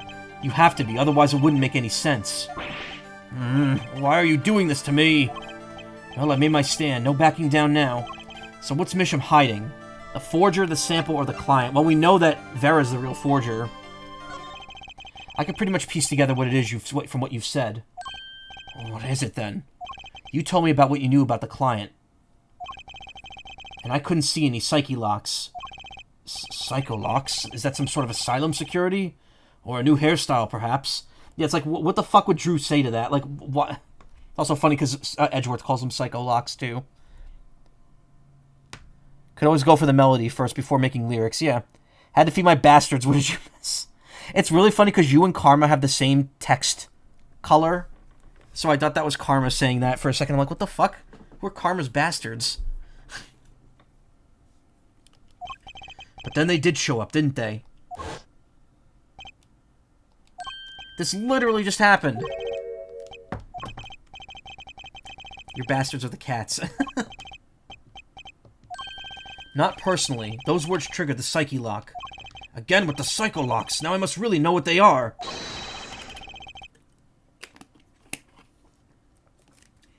Yeah, Soma's bastards are two guinea pigs that she recently adopted. Also, I like how Phoenix just casually mentions psyche locks to people like they would know what they are. Like, what reaction does he expect to get out of this? Karma's name is much longer, though. True. Hey, Hina. So you didn't meet with the client. But someone else did. Maybe the real forger behind this evidence? Perhaps I'm hung up on this lock business. But I'm afraid you've lost me. Yeah, well, I didn't come here to talk about psyche locks. As long as I come to the right conclusion, it doesn't matter how I got here. And your conclusion is? The real forger behind this wasn't you, Mr. Misham. Poppycock! I don't know what you're talking about. That's my work, I tell you. Made here in my studio. Who else could it have been but me? That's the real question, isn't it? If the forger wasn't you, then I don't have many other people to choose from. The real forger at Drew's studio is... Vera Misham, arrested on suspicion of poisoning her father, Drew Misham. Currently on trial 7 years in the future. The real forger is your daughter, Vera Misham, isn't it? Ridiculous. My daughter's only 12 years old, Mr. Wright. I've always been more one for landscapes, not surrealism. Yes, he's a landscape painter. That was kind of what I figured from what he drew already. Nice comeback, but you're shaking in your boots. I've got you now. The only two people with access to this studio are you and your daughter. The psyche locks tell me you're not the forger, which makes your daughter the only possibility. I feel very much on the verge of going psycho lock myself.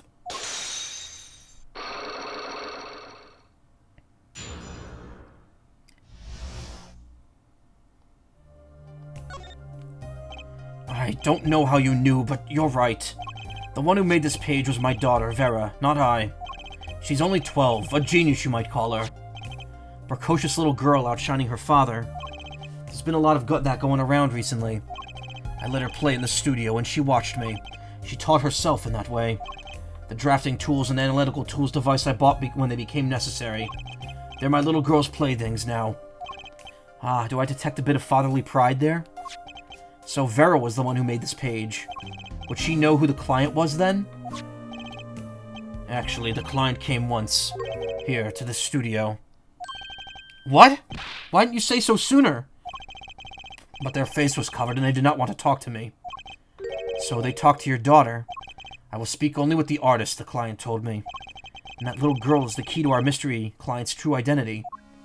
Why would you not just say that you're the artist? Like, why would Drew tell the client that Vera is the artist? That makes no sense. Wouldn't he want to protect his daughter? Okay, what do I do now? Maybe I should talk to her father a bit more. Or is it time to turn my attention to Vera? Save it for later. Suppose there's no sense in rushing things. Let's see if there's any more to get out of Daddy first.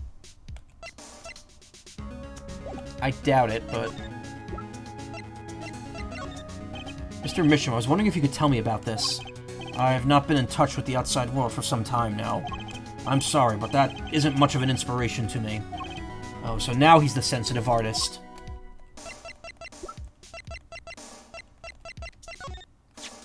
Your work. Don't try to... Okay. Oh, because the client already knew? See, but I wonder how. It doesn't make a lot of sense. But whatever. It's Ace Attorney. There's always going to be some gaps in the logic. Okay, what do I do now? Yeah, well, let's talk to Vera. Mr. Misham, I have a request. Let me guess. You'd like to speak with my daughter. Can I? My daughter's never been one to speak with strangers. She's quite shy. Extremely so, actually. With only one exception. Which was? Oddly enough, it was that client. I left the studio while they talked. Returned when they had finished, and she was laughing. It was the first time I'd ever seen anything of the sort. Please let me speak with her. Alright. Uh-oh. This could be tough. What do you think about this? I think I just made her nervous. Need something to grab her attention, but what? Here's a gun. Your favorite stamp? And then there's this. My stamp. Probably worried about his own safety. Yeah, maybe. Hey, she spoke! She could talk! Yeah, so this stamp. How can I keep her talking? Great magicians, aren't they? Isn't Troop Gramarye amazing? Ah. Yes? Oh. I especially like those two, Zack and Valent. I mean, they're, just so magical. Aren't they? Aren't they? Yeah, whenever I go to one of their shows, I'm like, whoa, magic! You know? Me too, me too! I love them, they're so cool! It's like magic, yeah! Alright, she's talking, not saying much, but it's a start. I went and saw them with Father the other day. The opening ceremony at the Gramarye Museum of Magic. The Gramarye Museum? They have one of those? Guess it makes sense now that they have their own commemorative stamp. So, have you been in one of their shows? Just once, when I was little, with Father. The Gramarye's on stage. It was like a dream. Disappearing, reappearing, cutting apart, putting back together. They do it all. Yeah, maybe you could keep telling me stuff like this. You know, about Zack and Valent, maybe? Oh, sure. Alright, better get asking before she changes her mind.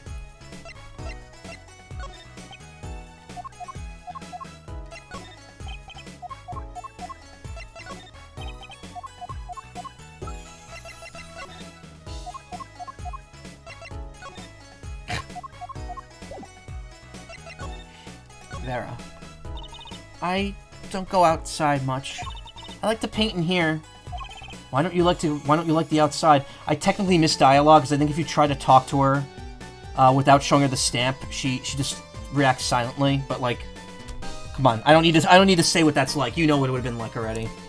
Why don't you like the outside? There's bad people out there. Well, true, but there are lots of good people too.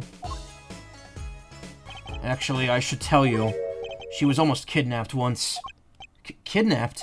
Since then, she's been, well, you could see for yourself. She refuses to leave the house. I see. Wait, but that doesn't make sense. She said she went to the Gramarye Museum. With you, in fact. Ah, yes, actually, she was quite insistent on it. Much to my surprise. That was the first and last time she expressed such a desire to me. That person gave me a good luck charm. A good luck charm? For when I absolutely had to go outside. Yes, apparently she received something. A gift. From that client, actually. She won't tell me what it was. Father, I told you to keep that a secret! From that client, huh? This I have to hear about. So your father tells me you're good at painting all sorts of things. I really like painting, a lot. Father's always very happy when I paint them exactly the same. So you did this, too. Oh yes, that was my first job. Your first? All I used to do was paint the same thing I saw. But this was totally different. The pen slips and the way the writer held the pen and the nib and the pressure on the nib. I had to use a microscope and analyze it on the computer. She seems very happy. Odd, her work was the last nail in the Gramarye coffin. Guess no one told her. God, imagine if she knew that. That her work fucking destroyed the Gramaryes. Troop Gramarye stamp. They're the best in the whole world. Huh? Oh, you mean Troop Gramarye. Of course. Father gave it to me. Your father? But I asked him about it. He didn't know how you got it. Oh, I guess I just took it. Yeah. Took it? Father got a letter from that person. That person? You mean the letter was from the client? Oh, we talked about the Grammarys forever that day. I'm sure that's why I was sent this stamp. I didn't want to just send it back, so I took it. They're a sneaky one, this client. So they were trying to get on her good side. Sent from the real client. She would combust, yeah. Probably never talk again. She'd keel over and die of atroquinine poison. Oh, wait. So you met the person that asked you to do this job. And you talked with them. What's this about a good luck charm you received? I can't talk about it. Eh? If I do, it won't work anymore. That's what I was told. Yeah, but I really, really have to know. You can't do... I know I can't do this right now. This is the thing you need evidence in the future from to unlock in the past. Right, time to do some psyche unlocking. No, we're not doing some psyche unlocking. We've hit the limit for now. Well, and the client wanted to kill a small child with poison. That's awful. No, the client sent the letter to Drew and asked to use the stamp on the inside. The stamp had atroquinine poisoning on the back of it. Or atroquinine. I don't know how you'd pronounce it. So the intention was that Drew would lick the stamp and die, which is what happened in the future, as we surmised. Or present day. We don't know much more than that right now. So I wonder if the stamp is what we could give here to finish this.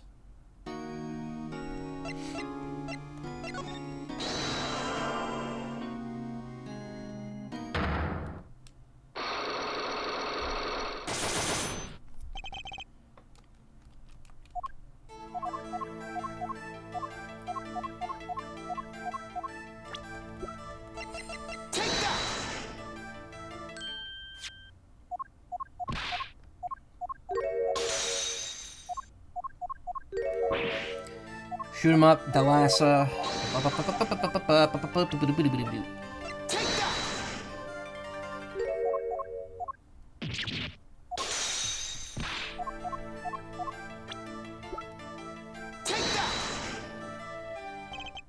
Troop Grammary's performances were very, very popular. So popular, they even made a commemorative stamp at the height of your fame. We were not merely the latest craze, we were an age, a golden age. It's all here on this stamp. There's the Lassa, yes? Trucy's mother is missing, I hear. What happened to her? I don't know! Part of his memory is still locked up. There's one thing you're failing to address. What's that? As you say, our troop was a world unto itself. If our leader Magnify was so inclined, he could hide anything he wished with ease. But Mr. Wright, then he would have hid a crime, making him an accomplice. Not a great foundation for blackmail. Balance got a point. One of the troop members died in an accident, and Magnify covered it up. His innocence would come into question. Found the right address, Mr. Wright? I'm so close, there has to be something. About how the Lassa's death could affect Zack and Valent's relationship with Magnify. I see in your eyes, you still have something to say. How can you possibly prove more than you already have? I'll prove why the Lassa's accident tied with your hands so completely, blah blah blah blah blah. But the person, it's going to take a little knowledge of the players to crack this one. The accidental death of Zack's wife tied both your hands, and this information proves why Magnify had so much power over you. Shit. I don't think this is gonna work. Yeah, no, it didn't.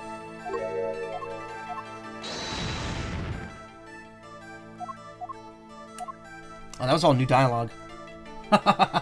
Were you by any chance trying to threaten me? No, of course not. You'll never make a good blackmail artist. Never! Not a career choice I'd been personally considering, actually. Give up your dreams. Work an honest job. That's my advice. Troop was a tight-knit unit. It's all about the people involved. Their personalities, their histories. Who was the Lassa, really?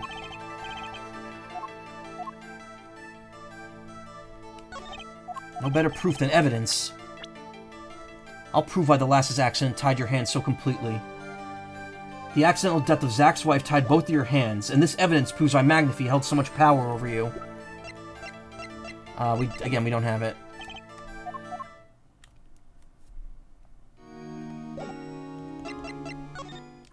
Alright. Time to go to the present.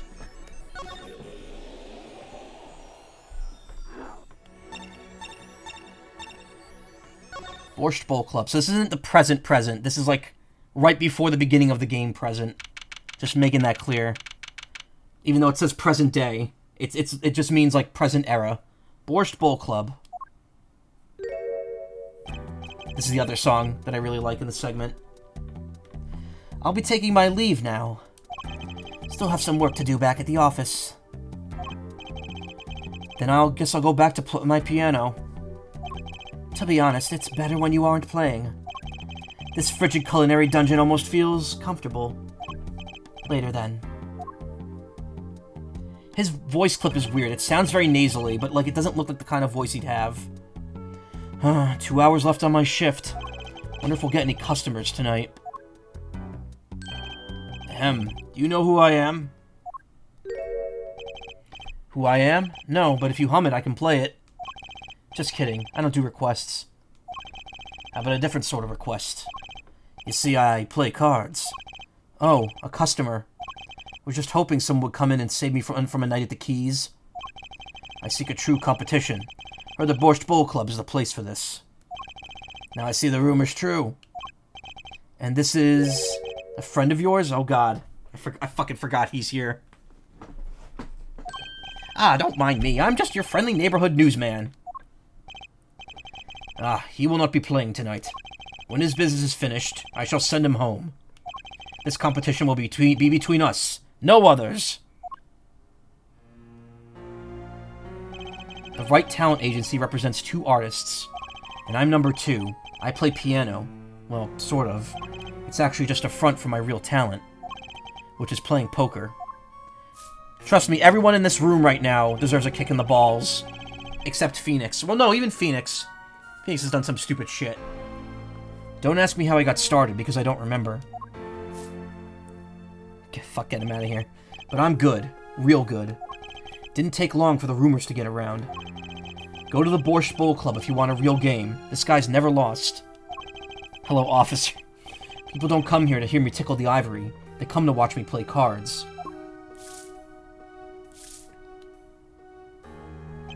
Is this a seedy poker club? No. It's a restaurant. We don't play for high stakes. There's no money involved. But real players carry cash, and they're always thirsty. It's a handy source of income for the club owner. Just slightly avoids it being illegal. Then let's compete. I'll take you to the room. The hideout, yes, but before we go... Yes? Allow me to introduce myself. My name is Shady Smith. Oh, and I'm Brushel, Spark Brushel, news reporter. Oh, I'm... No, Phoenix Wright. Huh? You must always look a man in the eye when you make your introductions. You still do not know who I am? Have we met?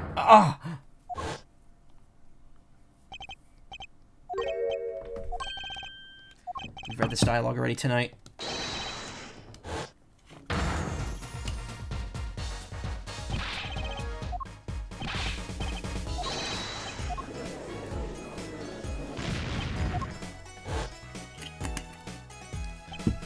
You can't be. But you're... Zack Gramarye? Yes, that reincarnation act of the century. But you have only an audience of 1. You. Zack Gramarye. This must be a bad dream. In a sense, this guy ruined my life. Yeah, I'm glad you, realized that. You there. Da. We'll play soon. Ready the room. Da. I will be preparing the hideout for you.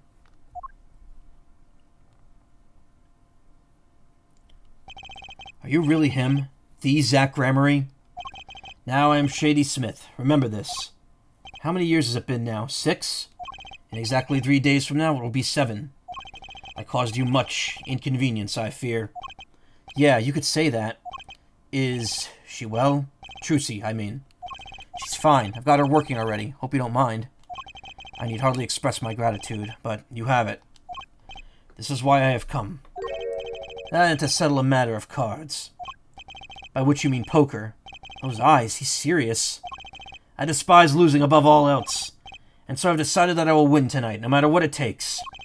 I know this guy's type, and they're dangerous. Everything's about competition. All else is secondary. Perhaps we should take this time to talk before we play. I know you have much to ask me.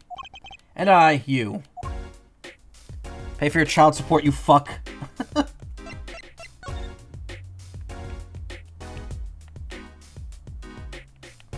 examine anything back here. I must say, it comes as quite a surprise. Never knew you played. I'd do anything else if I could, believe me. Oh yeah, there's something else you could help me with. Do you think you can make that piano disappear? Help out in a lot of ways, really.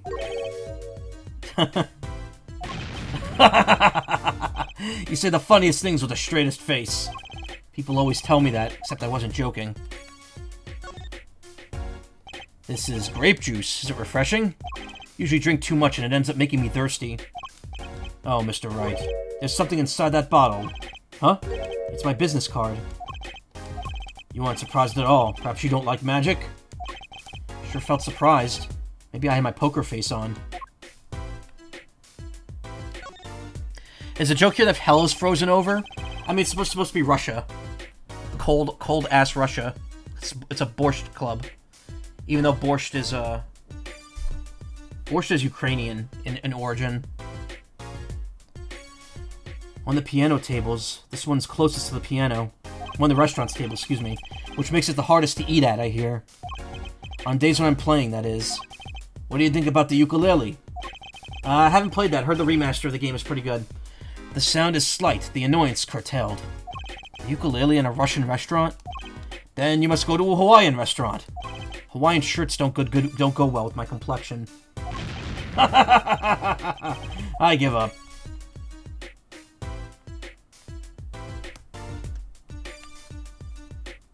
In a way, I guess this is hell, because Phoenix can't play piano, so everyone's tortured when he's here. Borscht is delicious, I'll have you know. I've never tried it. I would love to at some point. About to kick this shady guy 1,000 times in the balls. I mean, he deserves it. Mr. Zack, could you tell me about this? Mr. Wright, we meet for the first time in 7 years and you offer me this? Please. It wasn't a present. This guy's a hard sell. Probably won't get a rise out of him unless I show him something real interesting. This person in the photo is Trucy's mother. How did you come by this? Trucy showed it to me. She said her mother was gone. Then it is so. Huh? She is gone. What more is there to say? Lots, actually. Oh, I know. Whoa, you're still here? According to my in-depth research, Trucy's mother, Magnifi Gramarie's only daughter, end quote. There it is. That's what we need for the other Psyche lock. Place is full of dead men, in a way, yeah. Deadbeat dad. He's not a deadbeat dad, let's be honest. This guy, though, he's not alive to begin with. What?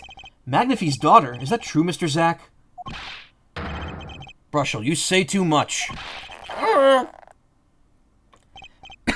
What? Why am I the bad guy? Why? I lost the voice there. Zack decked him. Oh, he punched him. In any case, Mr. Wright, this discussion is over. The Lassa Gramarye, she's the most mysterious of the whole lot. Need to gather me some more evidence, clearly.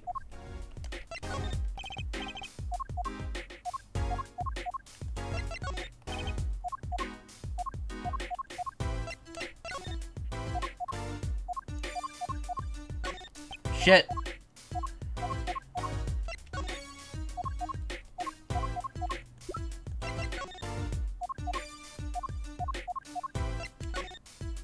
Letters? No? No reaction?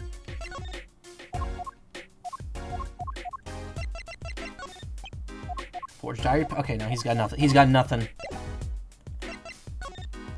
Meaning of competition. We competed that day 7 years ago, too. Ah, yes, you must have been surprised. Called to the detention center out of the blue. 2. 1. Showdown time. Pizza time.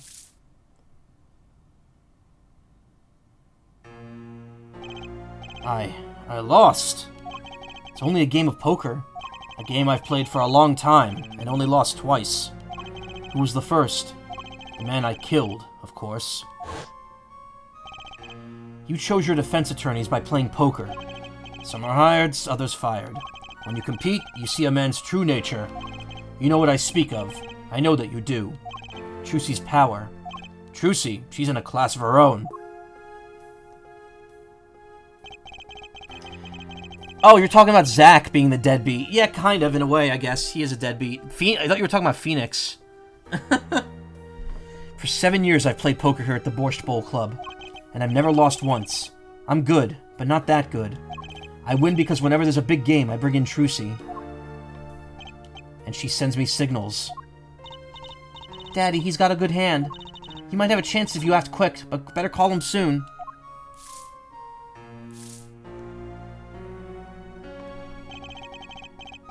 Can you tell me what her power is? Judging a person's thoughts by reading their reactions is a staple of performance magic. But those of Trucy's line possess far greater skill. Her line? Recall, you were the second man to whom I've lost. Magnifique Gramarye. That was the first time I learned of this power, as you call it. Wait, so you're saying her power is genetic? It's just in the Gramarye blood or something? Blood.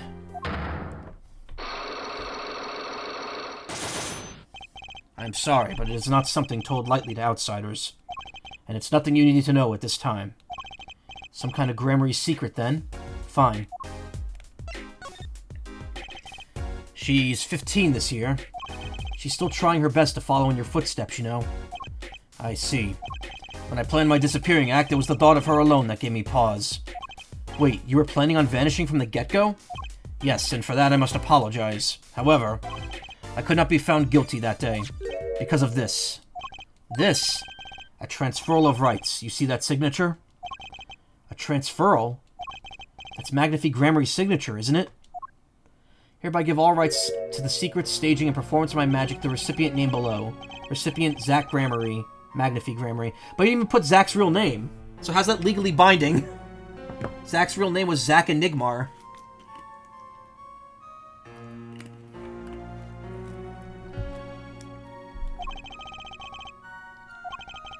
And the recipient's name is you, Zack Gramarye.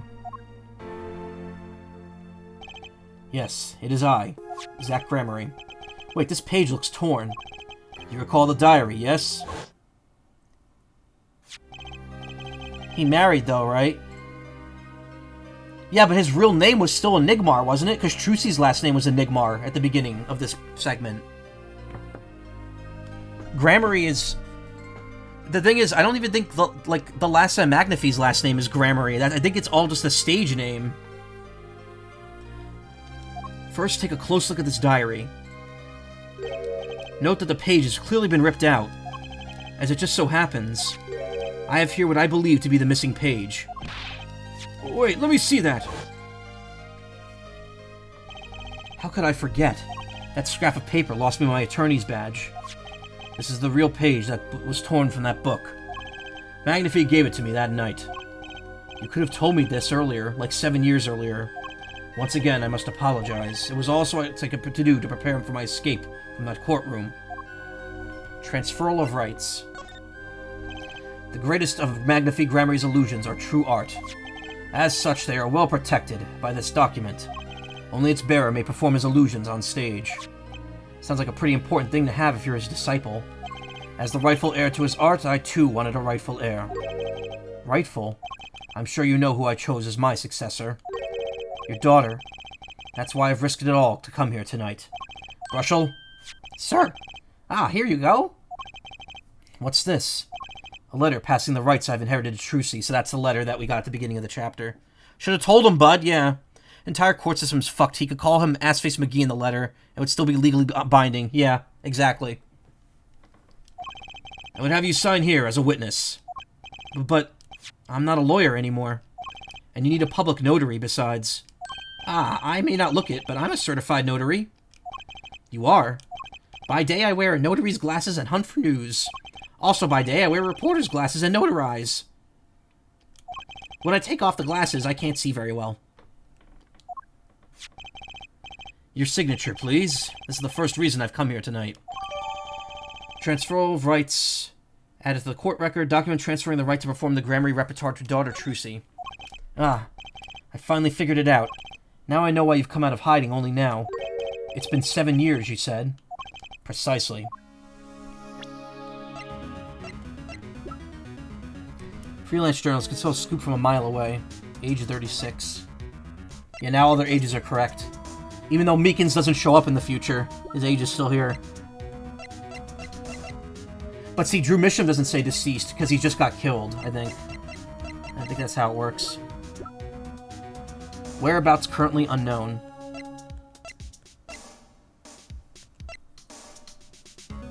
Phoenix Wright's daughter. I like how it's not written in first person, even though this one is. Incarcerated in the Central Penitentiary for the murder of Shady Smith. In reality, the magician Zack murdered Russian eatery Borscht Bowl Club. Again, it's really funny that it says that when he's literally standing right here. Clearly, he favors the whimsy over the responsibilities. Every moment this guy talks, I pop a blood vessel. Should have told him, or I don't stop with the magic shit. Be straight with your daughter. Yeah. He should have. He feels disgraced, I think that's why. There's a law that covers your situation. After 7 years, missing persons are considered to be legally deceased. So if someone was to vanish from the face of the earth 7 years ago, they would lose all rights as a living person after 7 years from that day. Not to mention all of their possessions. Exactly, which is why I'm here. I risk showing my face in public for the sake of this document. Before my 7 years are up. You might say, I'm securing my daughter's inheritance. But do you really need this document? Wouldn't Trucy inherit the estate automatically? Not in this case, I'm afraid. This case... Yes, I received the performance rights from Magnify Gramarye. However, this was done in secret without witnesses. Before Magnify died, 2 potential successors to his repertoire were named.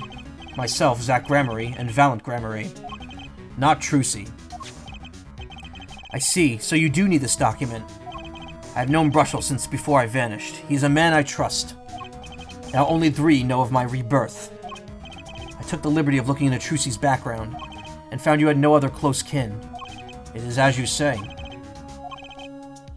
Okay. I was kind of hoping he'd say something about the mother at this point. I know everyone else, but Trucy's mother is a mystery. Well, the prelude may have been longer than the main attraction. Shall we begin our game? My final competition? Final? Why? Excuse me. As you said, I've come out of hiding today to make this document legally binding. Once that's done, I shall slip once more underground. Without seeing your daughter, it would be best if I did not. 7 years ago, we played. 7 years ago, I lost. I already lost to Magnify. I do not care to lose to another. And I have heard that you never lose. Just a rumor. Yes, for it is impossible to never lose, unless one has an ace up one's sleeve. As a magician, it causes me no end of irritation to think a mere lawyer might be out there pulling the wool over so many eyes. Hey, I just signed your document for you. Maybe you could try lightening up a bit? That was that. This is this. For my final competition, I will destroy your perfect record, Phoenix Wright. This will be my final performance. You are warned. This guy's beyond serious. So much for a fun evening of cards. Brushel, you may leave. Ah, but it's your last game. I mean, what a scoop! I punch and I punch, but still it is not enough.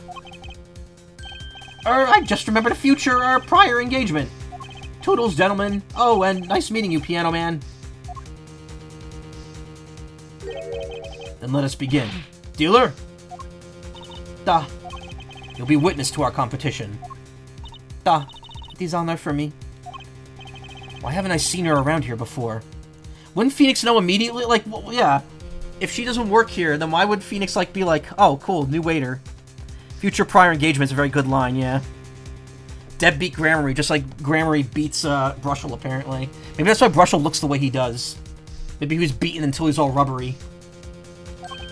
Ah, that reminds me. I saw a familiar face as I entered this restaurant. He did not seem to notice me, however. Gavin, I believe his name was? You know him? After a fashion? Listen, Phoenix Wright. One can learn much from a true competition. Remember this. We're not done here yet, though. We've unlocked his locks. The Gramarye power. I was close to understanding it, but I needed more. And I knew where to get it. Trucy's mother. I need to meet that reporter again, that was clear. Ah, no! And one other thing.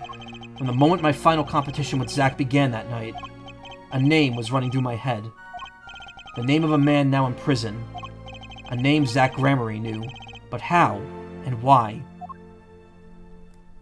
I think we unlocked 2 locations from this. Nope, just 1. Solitary Cell 13. We get to hear that cool music again.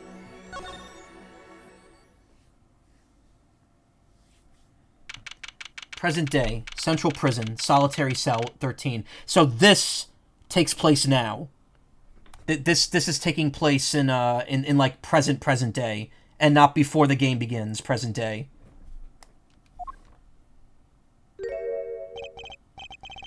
Well, well, well, isn't this an unexpected surprise? What errand brings you down to my cramped confines? Gavin. Is this your idea of revenge, Phoenix Wright? Revenge for the events that took away your attorney's badge 7 years ago? Sure, you'd get confused if you have a solitary cell and solitary confinement in the same lexicon, yeah? My past is like my logic, straight and true. Nothing's changed. All I did was point the finger of justice in the proper direction. Fine. I'm glad we can have this little... I still can't remember. Tete-a-tete. Right? You look well, Phoenix Wright. You too, Gavin. Yeah, I love it. This is like his theme, or like his I think the theme is like the solitary cell theme, but it's just Gavin's theme. Nice roses. You taking care of this one here? Yes, she's surprisingly delicate, you know. Requires careful tending, but she is my best friend, as they say. Best? Come on now, I'm starting to feel bad for you. Oh, of course. She's known to bite if handled roughly. Your rose bites? I was speaking of the photo next to the rose. My retrieval Vongol. Cute, but feisty. Hello, Sailor, the brother is hotter? He's also a murderer. he murdered, Zack Gramery.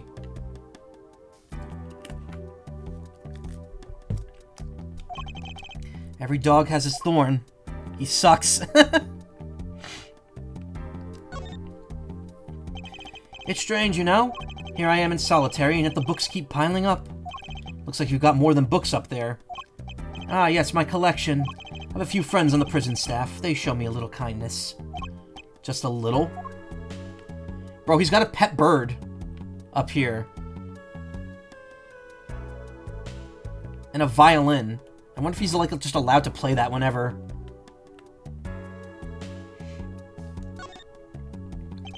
That's some chair. Just looking at it makes me want to take a seat. You'd probably have to add a whole digit to the price of one of my office chairs. And here, a comfortable chair is the most valuable thing in the world. You'd have to add 2 digits to the price of the standard prison issue chair for this. Those prison chairs don't look so bad either. Maybe I should redecorate.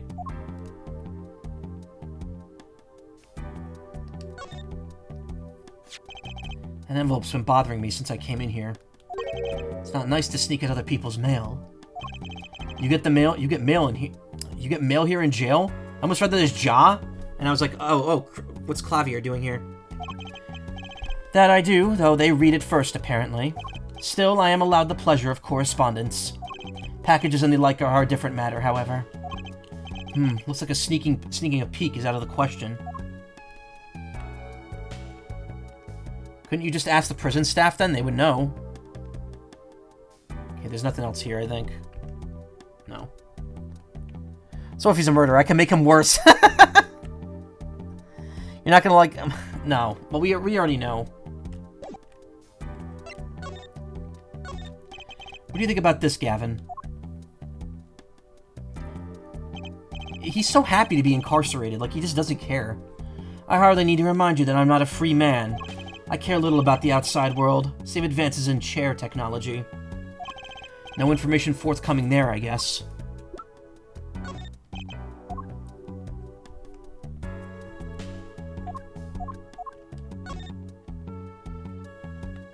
That's true, you do sim for Volo. Yeah, not too far off from the mark there.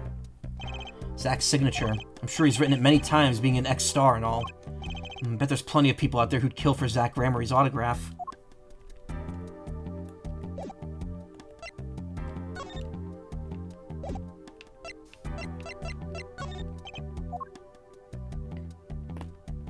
Ooh, that was my neck, I'm sorry. I don't think he's gonna react to any evidence.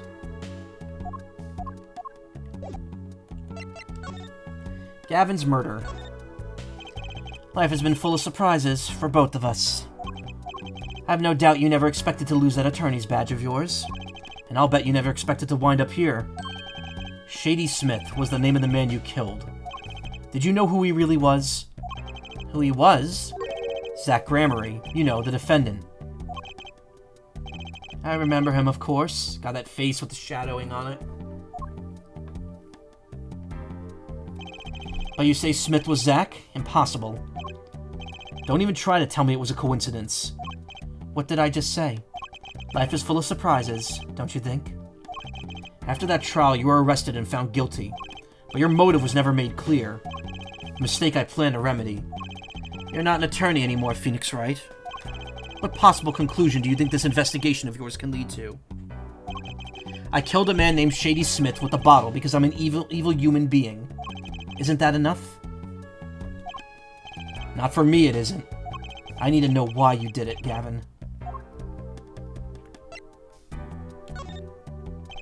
You recall that case 7 years ago? Ah, yes, the trial where Zack Gramery pulled his famous vanishing act. My brother won his fair share of praise and adoration for that trial, as I recall. Genius prosecutor reveals crooked attorney, was it? That was when I met you, wasn't it? Was it now? The Bar Association Review Board, you voted unanimously for the strictest punishment. Unanimous, save for one dissenting opinion. Yours. It was my brother who was responsible for putting you in that position, after all. For 7 years, we've been friends. And yet, I still don't understand you. But right, your friendship towards me was never pure. You suspected me then, as you still do now, don't you? Honestly, right now, I'm not sure what I think. Reason for murder. You didn't just brain a guy with a juice bottle for no reason. Tell me why you did it. Persistent, aren't you? I came here because I remembered something. The night of our game, Zack Gramery mentioned your name, Gavin.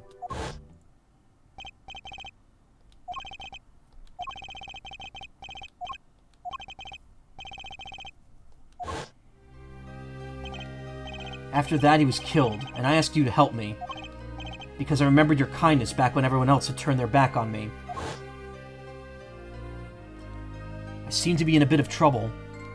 Something like that. Dead. Someone hit him. Hard. Me? Please, the cops should be here any minute.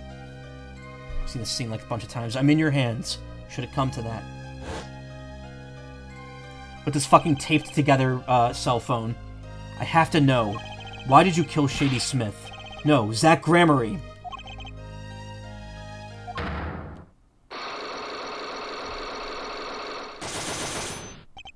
Whoa. I've never seen psyche locks like these before. Dark, cold, full of despair. Can I even unlock these things? Something wrong, right? No, it's nothing. You shouldn't push yourself so hard. Life is to be taken easy, you know. He's doing his nails. Doing your mom. Doing your mom.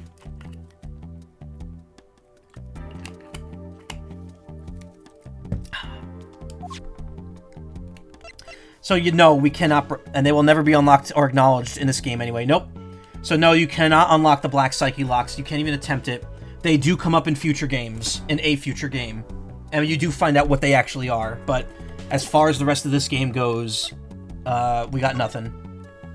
You're never going to see that come up again in this game. It's essentially just to mean that you can't find that out from Gavin directly.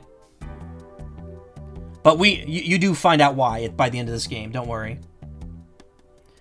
You can select the topic again, though, true. There is different dialogue if you select it again. You didn't just brain a guy with a juice bottle for no reason. Tell me why you did it. Oh, no, that's the same. Yeah, it's all the same dialogue. God, this is so long, and you can't skip the... Fuck. What'd I do? Why'd I do that? Why did I listen to you? Where is it? It's all good, don't worry. I'm taking this opportunity to look at my messages real quick.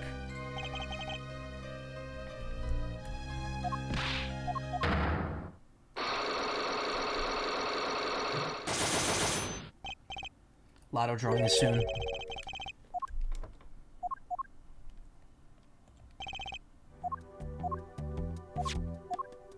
He's doing his nails is such a great line. Just like... yeah, whatever. Anyway, we could examine the nail polish now. You're thinking, what self-respecting man would use nail polish? No, not at all, actually. Not really. I know appearances are a big thing with you. You know what I say? One cannot live a beautiful life without beautiful nails. First-rate in all things, except nothing less.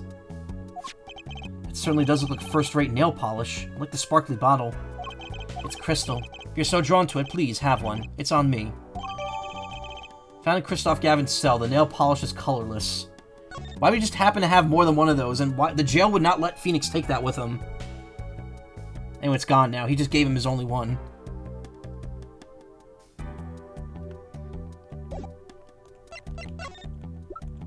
Thanks for the weird, fruity-looking nail polish bottle.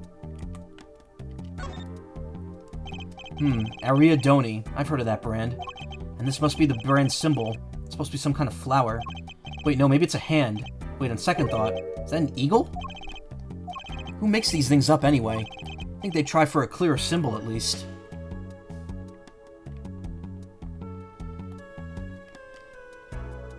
It's kind of legible, but not really. Very good. I don't want to say that out loud, but it's funny. I've said that word on stream before. Very, very cunty. Okay, sure. Don't think he literally took the bottle with him because of what you actually do with it. True. Anyway, as I recall mentioning several times now, you need that bottle to get past Vera's psyche lock here. It makes no sense thematically, but I guess since there's already aspects of this Mason system that don't make sense anyway, I guess it's just kind of a roll with it scenario. Like Phoenix, just like, it's a game. Don't worry about it.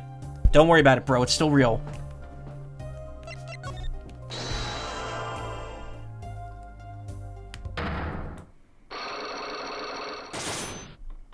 The client.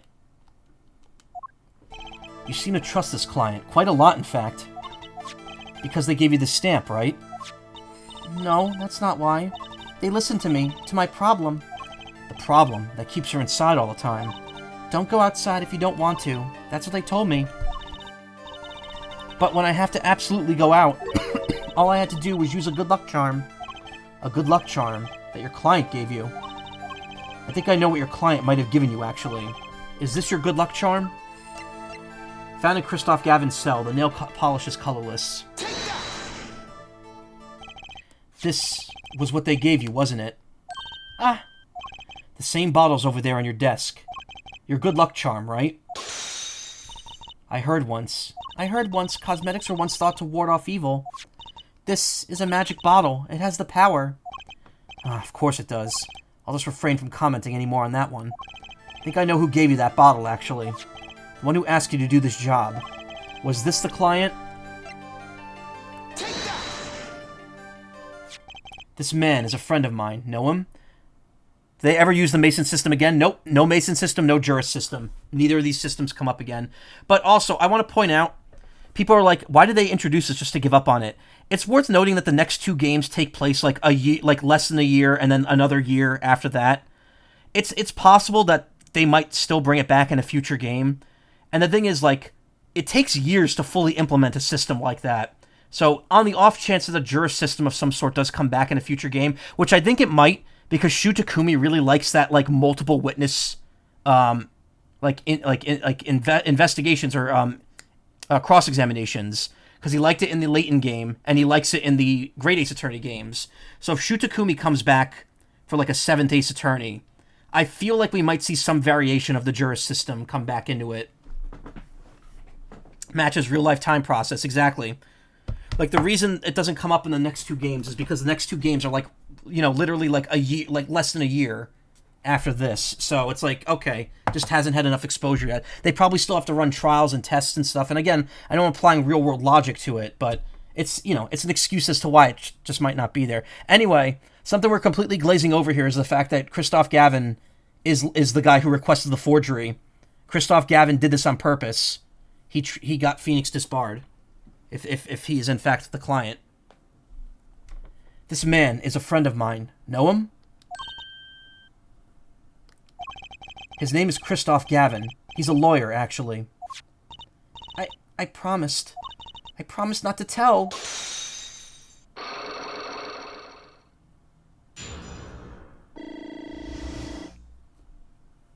Sorry, my phone was ringing.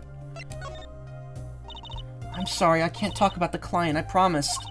If I break my promise, the spell won't work. I don't need a name anymore, I've got my answer. You're pretty confident in this charm, then? I think they might be the devil.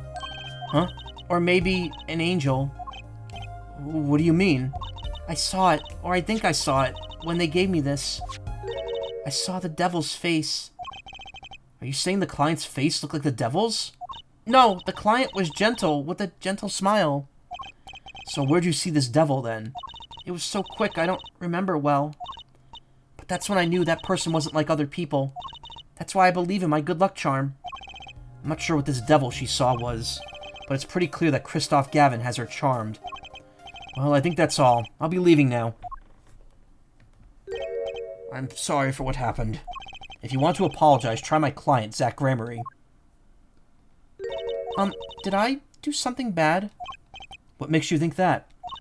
Your eyes, they're sad. Very sad. I'll put on my smile next time I come, promise. I hope to see you smile then too, Vera. Oh, okay. Take care. Thinking back on my first encounter with the young forger, I witnessed something of vital importance that day. Of course, by the time I realized it, it was already too late.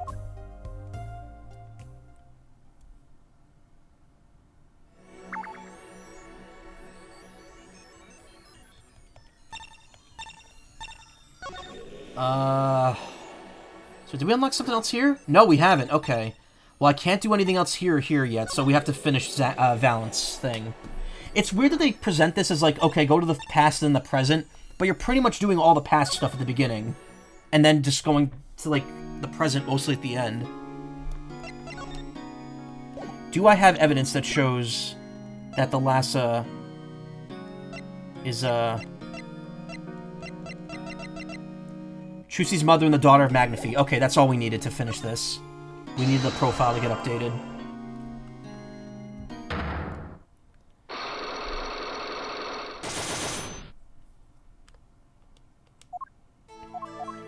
I know this investigation segment is taking a long time, but the final court segment's only like an hour long. It's actually a pretty short finale. This is like the meat and potatoes of this case. That makes it really cool.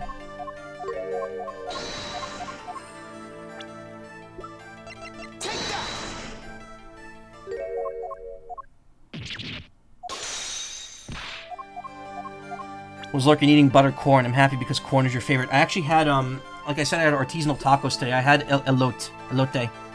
Is it elote? No, there's no accent over the E. It's just elote, right?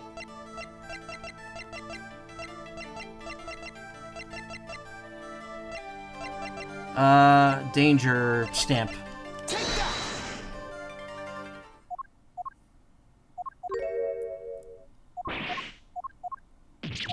Had Raisin Bran for late dinner. Oh, I always eat cereal for dessert at the end of the night.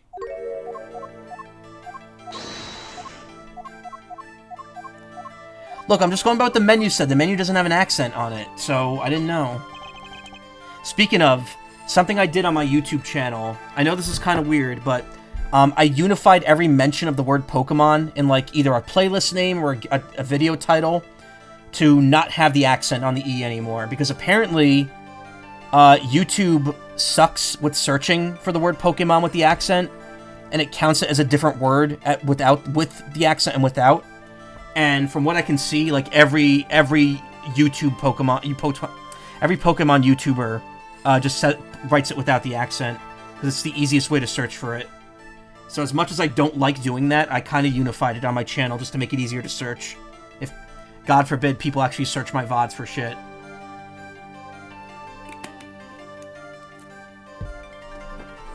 It's supposed to have the accent. Okay, so it's elote. Elote. So let's take a little knowledge of the players to crack this one.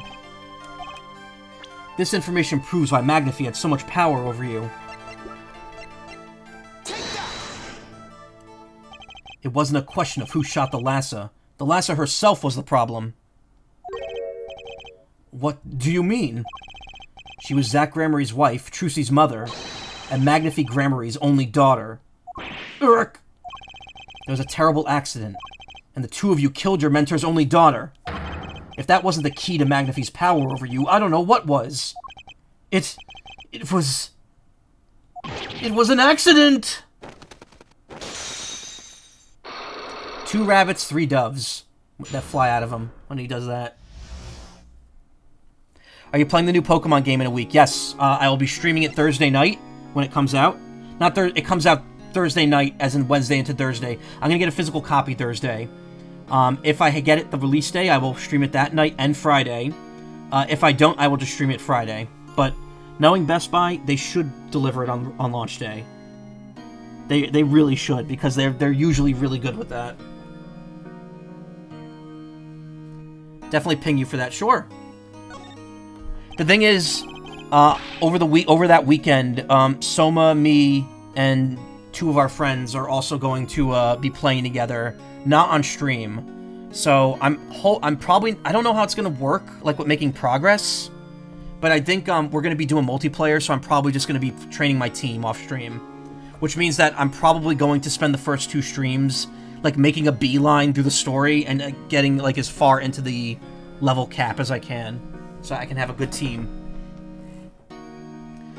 Ate too many corn. Nice karma. You're gonna turn into corn. You're gonna turn into that corn virus from Battle Network 6 that one YouTuber uses. Ooh, excuse me. Sorry, taco burp. Gonna whoop my ass with Mega Dragonite? Not if I counter you with fucking... Oh my god, I have the perfect counter for that.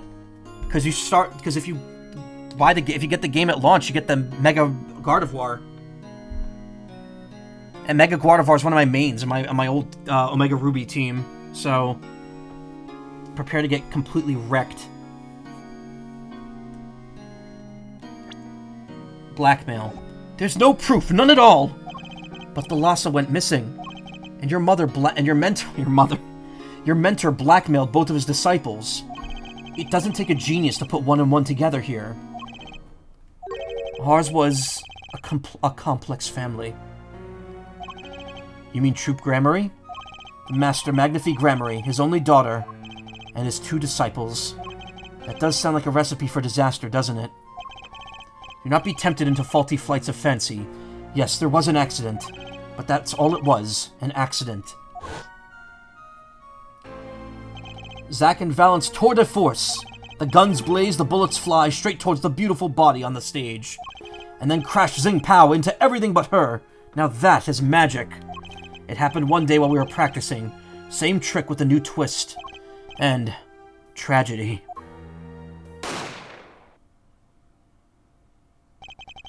But as for whose bullet stole the Lhasa's life, we shall never know the answer. The Lhasa disappeared from our lives, and Zack was bereft of his wife. Trucy lost her mother, and Magnifi, his daughter. And that led to blackmail, I take it. It is part and parcel of the darkness that comes when the curtain falls. The darkness. Why did Magnifi Gramarye try to cover up the accident? It was his own daughter who died. All I can say, it was a critical time for Troop Gramarye. A passing of the torch from Magnifi to Zack and Valent. We all sacrificed so that it might be a success. The lass's death was the greatest sacrifice of all. Yet, even when her life was extinguished, her presence was not. What do you mean? In time, myself and Zack, found we could no longer oppose Magnafy's wishes. Magnafy forced us to perform his art, for his benefit. I see. Guess I can understand. I mean, he did lose his only daughter. But do you not find cowardice in his actions? Huh? To decide to hide the truth of your own daughter's death is one thing, but then to hang that death as a guillotine above our heads? Things were dark behind the scenes in Troop Grammary, that's for sure. Does Trucy know? She was not told, naturally. Who would want to know that her father might have been taking their mother's own life? True. I had not thought of that accident for a very long time. I'm sorry to dredge up old memories, but this has helped a lot. Not to find Magnafy's slayer, I should think. True. After that accident, there was one who came sniffling, quite persistently. A reporter? He called himself a newsman at the time. Often I spied him lurking about the dressing room, doing his research. Would you happen to remember his name? What was his name? Sorry, I have forgotten.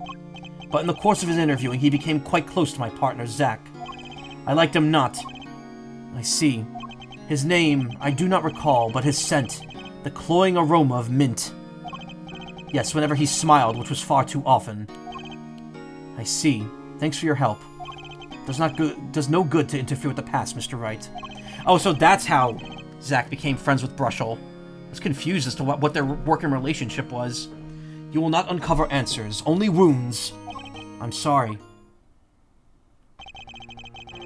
I'd begun to notice a dark curtain hanging over Troop Grammary, and I began to realize what I had to do. I had to protect Trucy from that darkness. The reporter he mentioned, the newsman, I never learned who that was at the time. Though I've got a pretty good idea who it is now. That smile and the sickly sweet smell of mint. The last floss-thin thread connecting Zack Grammary to this world. Sooner or later, I'd have to track him down.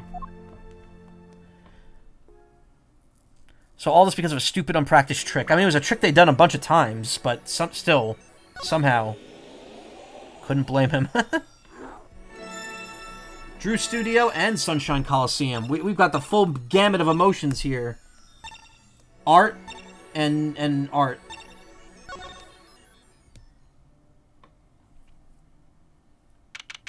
Let's get this one over with. Present day, Drew Studio. Well, what do we have here? Remember me? Of course I remember you. Journalist meets ex-attorney in bar, end quote. Can I ask what you're doing here? Mr. Mission was poisoned and his daughters... Oh, yes, I know. Oh, how I know, yes. It's cost me no end of grief, to be honest. Journalist wishes he'd track down a case just a little quicker, end quote. Were you on the trail of this case the whole time? Zack Grammary was a good friend. Zack said something to that effect back at the Borscht Bowl Club, and then he punched you in the face. What a character. What a man. If a little... no, a lot... no, extremely rough around the edges. Do you think I could ask you a few questions about him? Oh, you serious? I mean, I'm usually the interviewer, not the interviewee. Journalist asks questions, not the other way around. End quote. Fine, shoot, I don't care. People have been asking me all sorts of things lately. Like, why are you like this?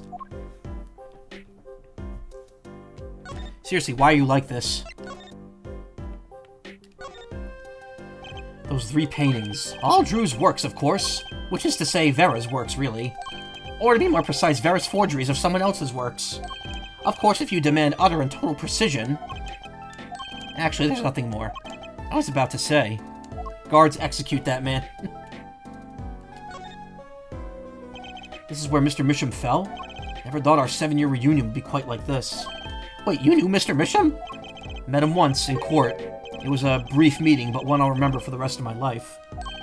Now that's a story right there, that is. I smell a scoop. Ex-attorney, now down on his luck pianist, plays Sonata of Sorrow. End quote. I'm all ears, let's have it. Don't hold anything back. Could you at least get rid of the down on his luck part? Mods kill him. Mods impregnate Karma. Not the current mods in chat. Can't even look at the forgery back there.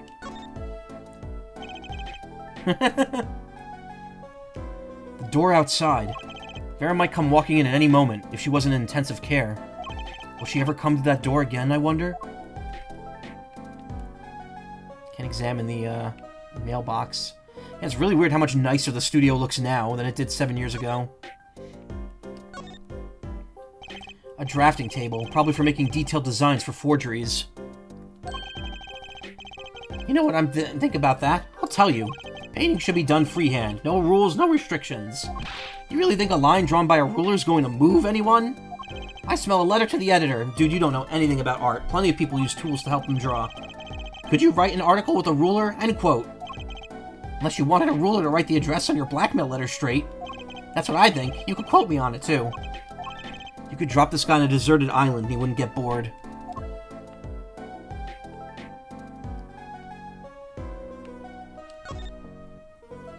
That's an odd assortment of equipment to find in a painter's studio. Of course, it makes more sense when you know they were making forgeries. Guess that's why they never took visitors here. Wouldn't really want people seeing all this.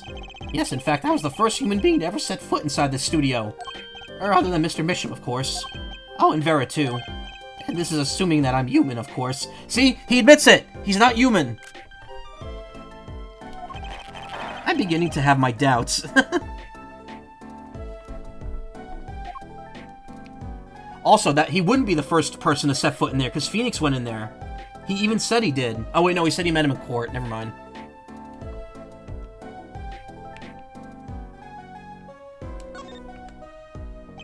Look at all the jars of paints and pigments. Why are there so many jars of the same color? My guess is that they're sorted by age. Age? When you're making a forgery, it's important to match the age of the original, see? Paint compositions change a lot over the years. Oh, right. Did you learn that in journalism school? Journalism relies on writing skill and imagination, end quote. As long as you don't do news stories by imagination. Either that or they just bought a lot of the same color by mistake. If I find myself not caring anymore.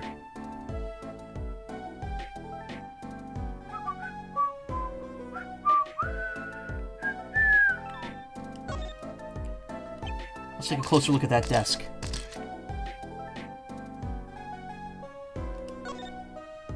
I just have to do that when I see this pose.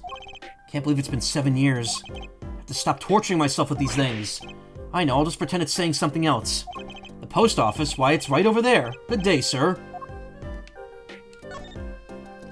A picture of a young Mr. Misham and a very young Vera. They're smiling. They look happy. Of course, now Mr. Misham's passed away. And Vera's on death's doorstep in the hospital. Guess I'll just do what I can and hope it's enough. This frame looks even smaller sitting next to that photo. Just the right size for a commemorative stamp, indeed. A commemorative stamp put there by a daughter that killed her father. Sometimes, life just sucks. Not the daughter killed her father, the stamp that the daughter put there killed the father. That's what he was implying. This envelope's from the client who requested that forgery. Just think, if that had gotten lost in the mail, I'd still be wearing my attorney's badge.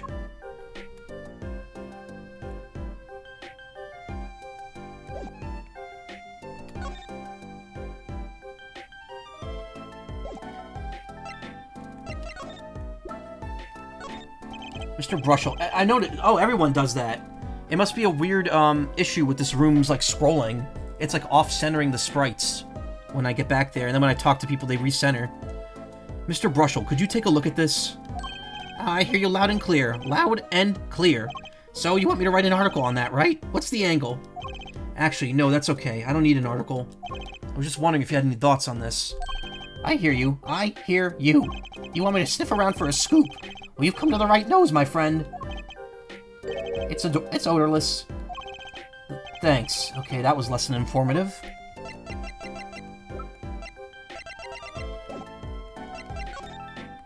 Family of forgers. It was tragic what happened to Drew Misham and his daughter. Forgery is a serious crime, and they pay the price. You know what that really did them in, though, don't you? Yes, a forged diary page. The night I interviewed him, I found out something about Mr. Misham I hadn't known. What? Was he... gay? Carmen, what'd you send me? Wow, okay. Cool. Can't show that on stream. But thank you.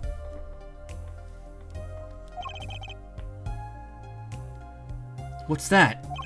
You know, he always felt like he was being watched. Every day for 7 years. Walls have ears, potatoes have eyes, end quote. Being watched, you mean he felt guilty? No, I'm not talking about feelings here. You know, I felt watched too. The whole time I've been on this case, no less. Journalist gets tingling sensation on back of neck, freaks out, end quote. Because you felt guilty? Why would I feel guilty? You felt like you were being watched, huh? Wonder what it all means. Paranoia. Have you ever seen Paranoia, Agent? I love that anime. Drew Misham felt like he was being watched. And you along with him. You sure it wasn't just nerves? Nerves? No, it's nothing so mundane. I stopped paying attention to my nerves a long time ago. But I felt it too. Journalist sure he was being watched, end quote. Don't you wonder why Zach Gramery got rubbed out after 7 years? Right after coming into contact with me? He completely vanishes from that courtroom. Then for 7 years talks to no one, not a soul. Then just as the remaining time was almost up, he contacts me in order to have this made. And then he dies. Starting to put the pieces together, are we?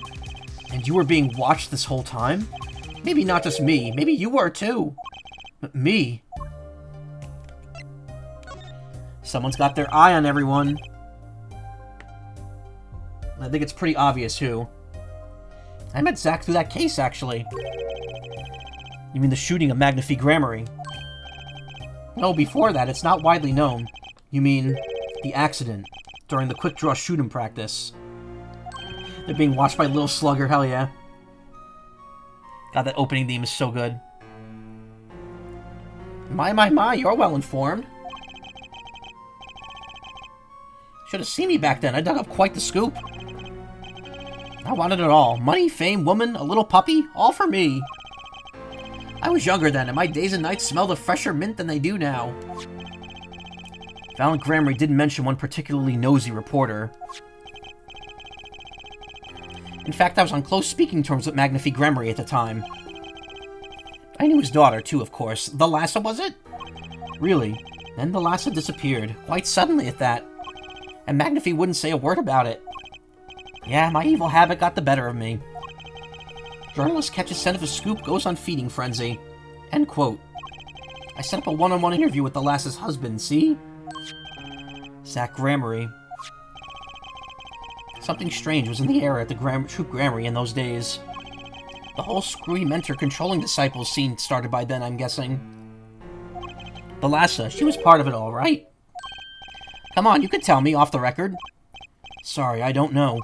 Anyway, I kept prying and eventually became friends with Zach. Sure, he punched me once or twice, or 5 times, but once over time, he came to see me as his confidant. Valiant Grammary. He's been waiting this whole time. 7 years, eh? Waiting? For his big comeback, of course. A big revival of the Magnify miracle. Of course, it was all a dream. Because of this. The performance rights. In the absence of any official documents, he was golden. Who's to say the old man didn't give his rights to both Zack and Valiant? So Valiant waited until Zack died, legally at least. The time finally comes and Valiant's like a kid on Christmas morning. He's getting ready for his show at the Sunshine Coliseum, you know. If that document sees the legal light of day, it's going to put a bit of a damper on the big show. He's a sorry one, that Valiant Grammary. Lost out to his partner at work, and in love, too. Love. It's the same old story, really. 2 disciples and their mentor's only daughter. What is 3 sides and all of them pointy? A love triangle! That is pretty classic. When you're in a performing troupe, that's your world. It's like a family. One with an entire high school's worth of drama, intrigue, and backstabbing. And in the middle of this, the Lhasa has Trucy. And then she dies. I need to find out more about this Lhasa Grammary. The Moromi show, yeah, I remember that episode.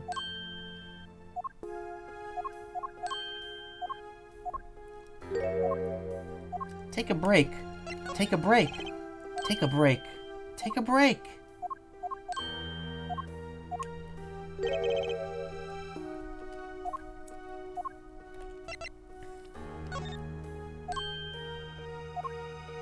Anything on the Lhasa here? Nothing? Oh! Damn it! Mr. Brushel, do you know this person? Do I know that person? Of course! I was friends with Zack, after all. He hit me a few times. 5 times, actually. But still, I'd never forget his wife. Lhasa Gramarye. Magnifi Gramarye's only daughter. Do you think you could tell me a bit more about her? Well, why the heck not?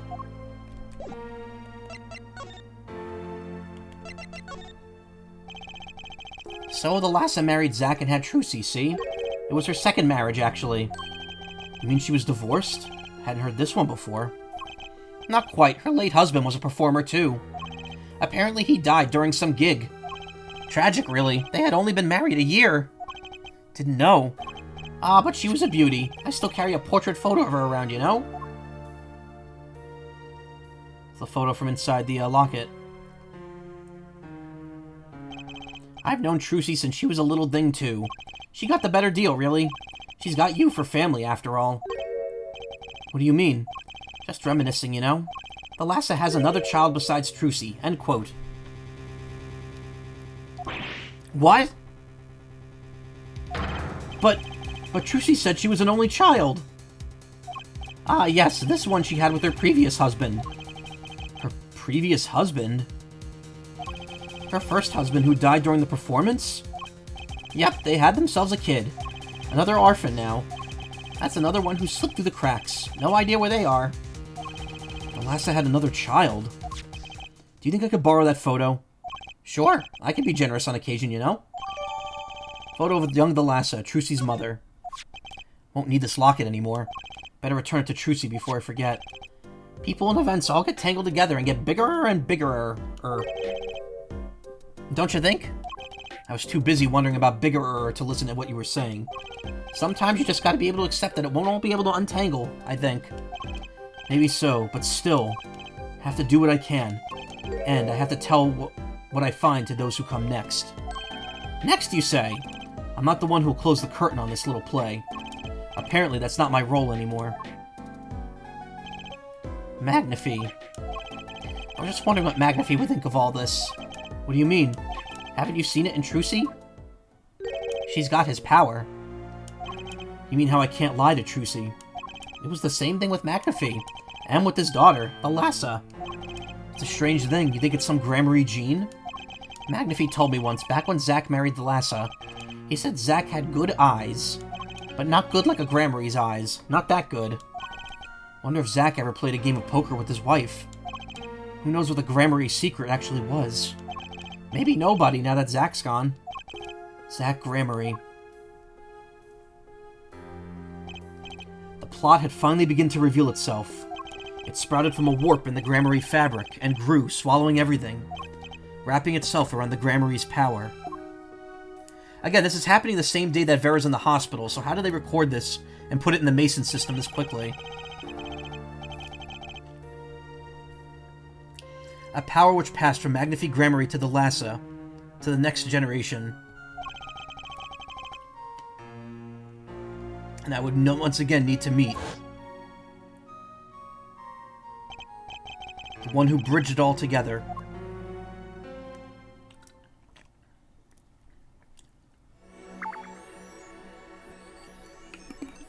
There you go, you're piecing it together. Hey, Meme Overlord, how you doing?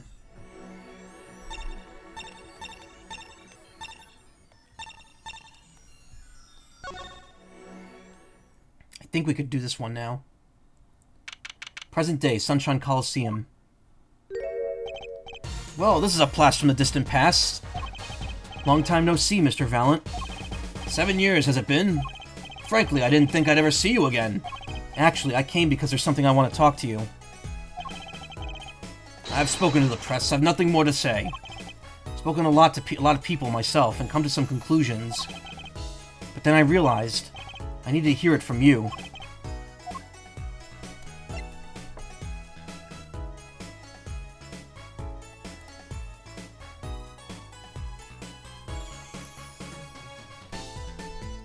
Just so the people who hadn't read the chat yet don't get spoiled on that, if they haven't figured it out already. See, if you know the whole case and you came in here to spoil it...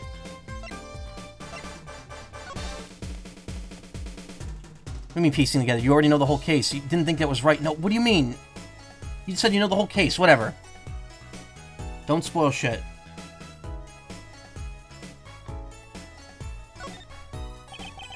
I have walked a difficult road these past 7 years because you couldn't perform Magnify's repertoire. Do not be deceived. Valent's skill is the real deal. I do not require my mentor's hand-me-downs. No, it was my partner who showed me on my way. Zach Gramarye. His rather well-performed disappearing act 7 years ago was the end. Or so I thought. Zach Gramarye murdered our mentor and fled to escape punishment for his crime. You said something to that effect 7 years ago, didn't you? I remembered as if it were only yesterday. Yet that was not the way of it in the end. For while he vanished, the suspicions upon my own person never did. His partner Zach vanished to protect him. That's what those thieving magpies of a press said. I had no idea. Yet this very same press comes to me now, feigning interest. They cover the greatest magic show in history, as if it were some vaudevillian distraction. And here I must stand, smiling at them all. What am I, if not a player in some fiendish farce? Might I suggest it's because you never made it clear what actually happened?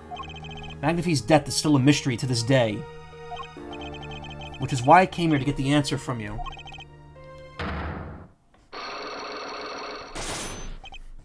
I knew I'd be seeing those sooner or later.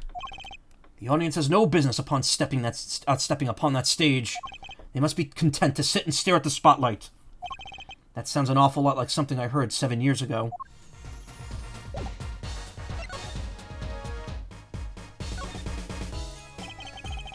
That sure is a big sign. Yes, it's a favorite of mine. Impressive, isn't it? I consider using it for one wall of my house when the show's over. Wow, your house is that big? Actually, as fate would have it, I currently live in a one-room apartment. But following the wild success of my show, I intend to build a luxurious mansion. I was torn over just how big to make it, so that sign whispered to me over there. That's really beautiful. The Sunshine Coliseum, was it? I'm not sure it actually qualifies as a coliseum, but it's a great forum. Yes, it's a favorite of mine. Always been fond of the Sunshine. Speaking of which, have you heard of what actually happened here recently? Oh yeah, something about something going on during some concert? Exactamundo! I see no reason to hide the fact that I too was involved in that case. Well, that's something. Did you help solve it? Ha! What do you take me for? No, I merely served to deepen the mystery. That's obstruction of justice. I'm a magician. It's my sworn duty to create mystery whenever possible. Ah. You're not doing much for Phoenix's opinion of magicians here, Valent. Don't worry about it. You don't have to apologize. It's fine. It's all good. How you been? I don't think I've ever seen a hot air balloon so close. It's a favorite of mine. I've often thought of how to use it in one of my shows. Perhaps for the climax of Valent's quick draw shoot-'em returns. I stand on stage, I shoot, and the hot air balloon is pierced. It explodes! You're tired? Oh, I'm sorry to hear that. Valent, you are the problem. Hello, he is the problem. It's him. What do you think? Thrilling, yes? A little, I guess. But no one inside the Coliseum would be able to see it. Bravo. Took me 4 days of planning to realize that. Worked a 12-hour shift yesterday, yikes. I worked 12 hours last Saturday when I was working at PucciCon, but that was volunteer work. And I did get a nap, an hour nap in the middle of it. And a 6-hour one today, oof. A man in a costume is handing out balloons to the kids. It's nice to know kids still like balloons, somehow. They're a favorite of mine, balloon sellers, that is. I would have them join me on the big stage. They could hand out balloons to the children in the audience. Wouldn't all those balloons get in the way of seeing your show? Bravo. Possibility had not even occurred to me. Phoenix Wright, entertainment consultant. Well, you do own a talent agency, Phoenix. Look, Larry's still here. There he is. He's still painting. Think I need a lot of rest tonight? Hey, at least tomorrow's Sunday.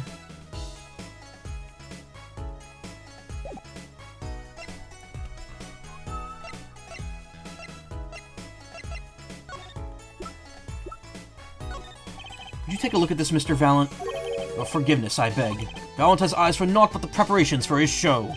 The Coliseum, the hot air balloon, the sign, oh, and the balloon seller. Right, sorry. What does the balloon guy have to do with the show?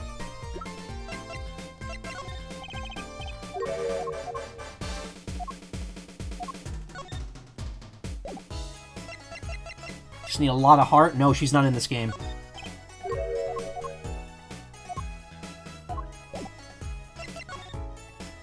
Whoops. I walked... Okay, yeah. Oh, this is different. I've walked a difficult road these past 7 years because you couldn't perform Magnify's repertoire. Do not be deceived. Valent's skill is the real deal. I do not require my mentor's hand-me-downs. No, it was my partner who slowed me on my way. Zach Gramarye. His rather well-performed disappearing act 7 years ago was the end. Or so I thought.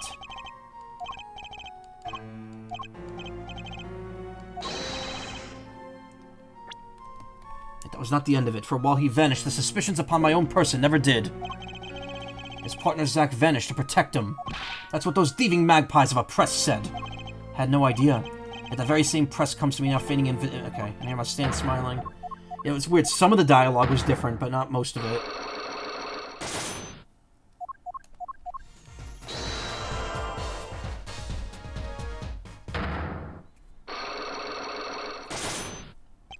Magnify's death. Ask what you will, you'll get nothing from me. I'm as much a part of this affair as you are now. I have to know what happened. For 7 long years I've endured. Now, finally, the curtain lifts on my new golden age. All the miracles of our troop within my grasp. So I pointed this out before, but when he spins the cane, in the past he spins it 3 times, in the present he only spins it twice. Because apparently he's just, you know, he's getting tired with age. But there's also another difference that I'll point out in a moment. Sorry to do this, Valent. But right now I need answers. I think I'll start by dropping a bomb. That should shake things up. Valent, I wouldn't be so sure about those miracles. Not as long as I have this.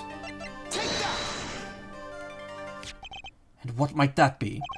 I see it bears the Gramarye seal. I should have brought this to your attention sooner. But I didn't imagine you'd be planning your comeback quite so fast. What is this? A document showing the true recipient of the performance rights to Magnify's miracles. What? Zach Gramarye? He wrote this? What? He passed everything to his daughter? Trucia Nigmar. Actually, she's officially my daughter these days. Preposterous. Zach is gone. Vanished into the void. This is the genuine article. Zach was alive when he wrote this. Both myself and the notary can testify to this. Whoa!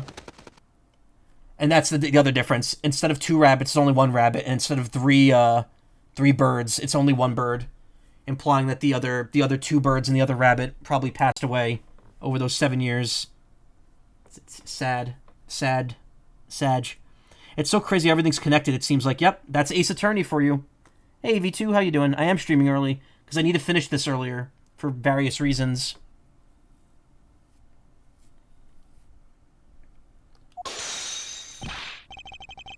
Why does fate toy with me so? Why must my life be lived in thrall to the dead? You're not the only one with a problem. But he shot Magnify. Yes, it was Zach. It was. And then he left, and my career as a magician fell into darkness. Did you think there might be some way out of it? Say if you could prove Zach Gramarye shot Magnify? Was that why you testified? Yes, my way out. It should have been my way out. Well, it might not be too late, Mr. Valent. All you need is a way to prove your case. Who really killed Magnify Gramarye?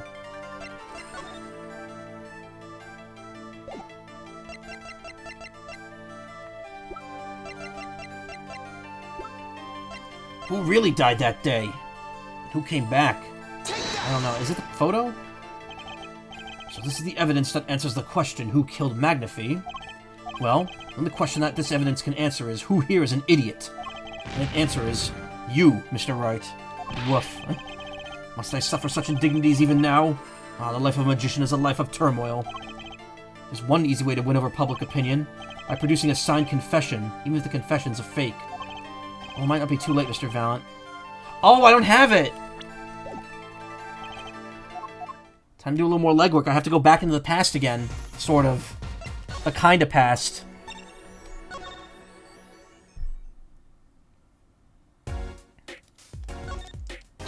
Bam. Truth bombed.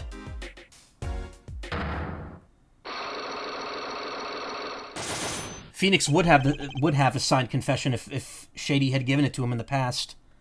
The future past, exactly. The Gramarye secret. I have to know more about this power of Trucy's. It's like she could see right into people's minds. The first time I saw her do it, it blew mine. And after you were done having your mind blown, you took her to play cards with you. Gotta use the resources at hand, I always say. Yet I myself have no such power. But Trucy does. Why's that? Maybe Trucy got her power from her mother? The Lassa Gramarye? Well, let's speak of that. The lass is officially missing, correct? And I think I know why you don't want to talk about her.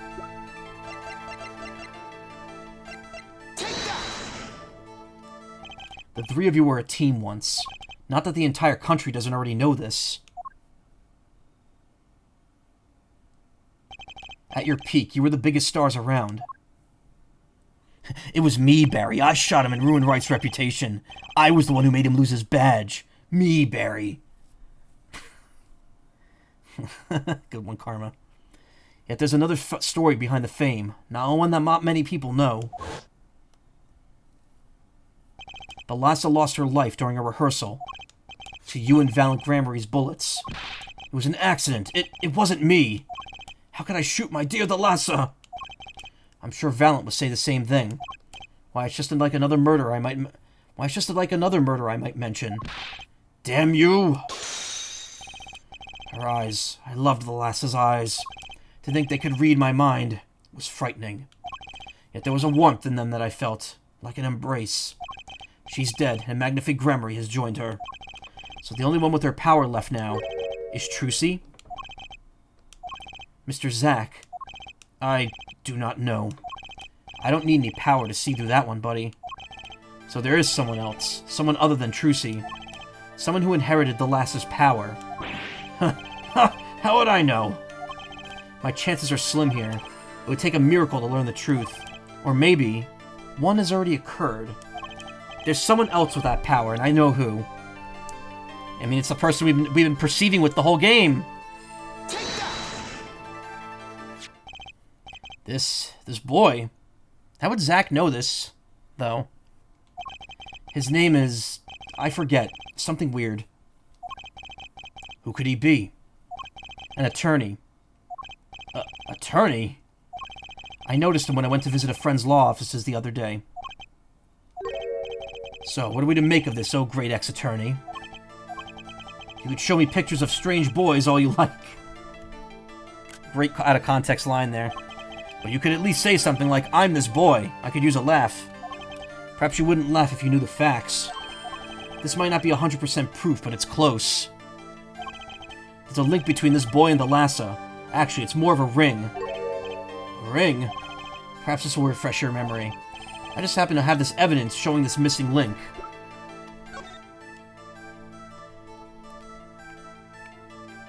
She has the same bracelet as Apollo.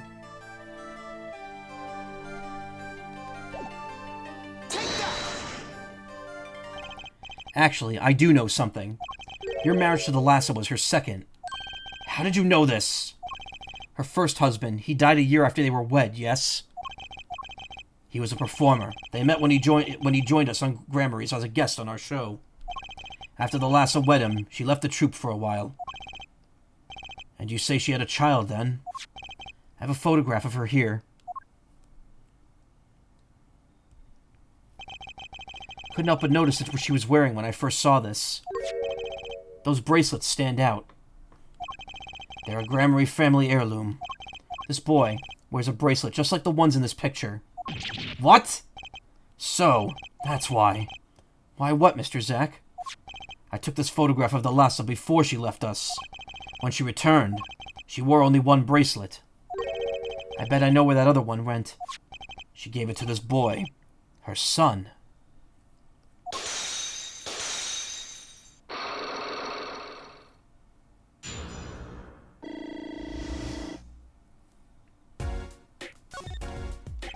This strange power, I myself do not know where it comes from. Yet the fact that it is passed down the Gramarye line, It runs in their veins. What is it? I asked her, the Lassa, once. This is what she told me. Her power responds to tension in others. Tension? If she were to face a person and they become tense, even slightly, then she would know, no matter how hard they tried to hide it from her. So she could see it? Not quite. This is the strangest part of it all. She wouldn't realize that she was subconsciously detecting this tension, without the use of a particular object, or in her case, objects. Objects? Wait, were they something she wore? Yes, her bracelets. I admit this is the first time I saw one of those. Just felt there was more to it than just fashion. What kind of power could a bracelet have? I've made a decision. I will tell you all I know. Consider it a gift. Oh god, we got a whole line of things now. Trucy and Apollo. Well, I hardly needed you to tell me at this point, but those two are brother and sister, yes. And the brother, too, has his power of theirs. So Trucy has an older brother. I wonder what will come of that. I'll tell you what will come of that. People who played through this game for the first time were like, oh, Apollo and Trucy are so cute together. They should be shipped. And it's like, no. No. No. When do we tell them? When we feel like it? Yeah. No, do not ship them.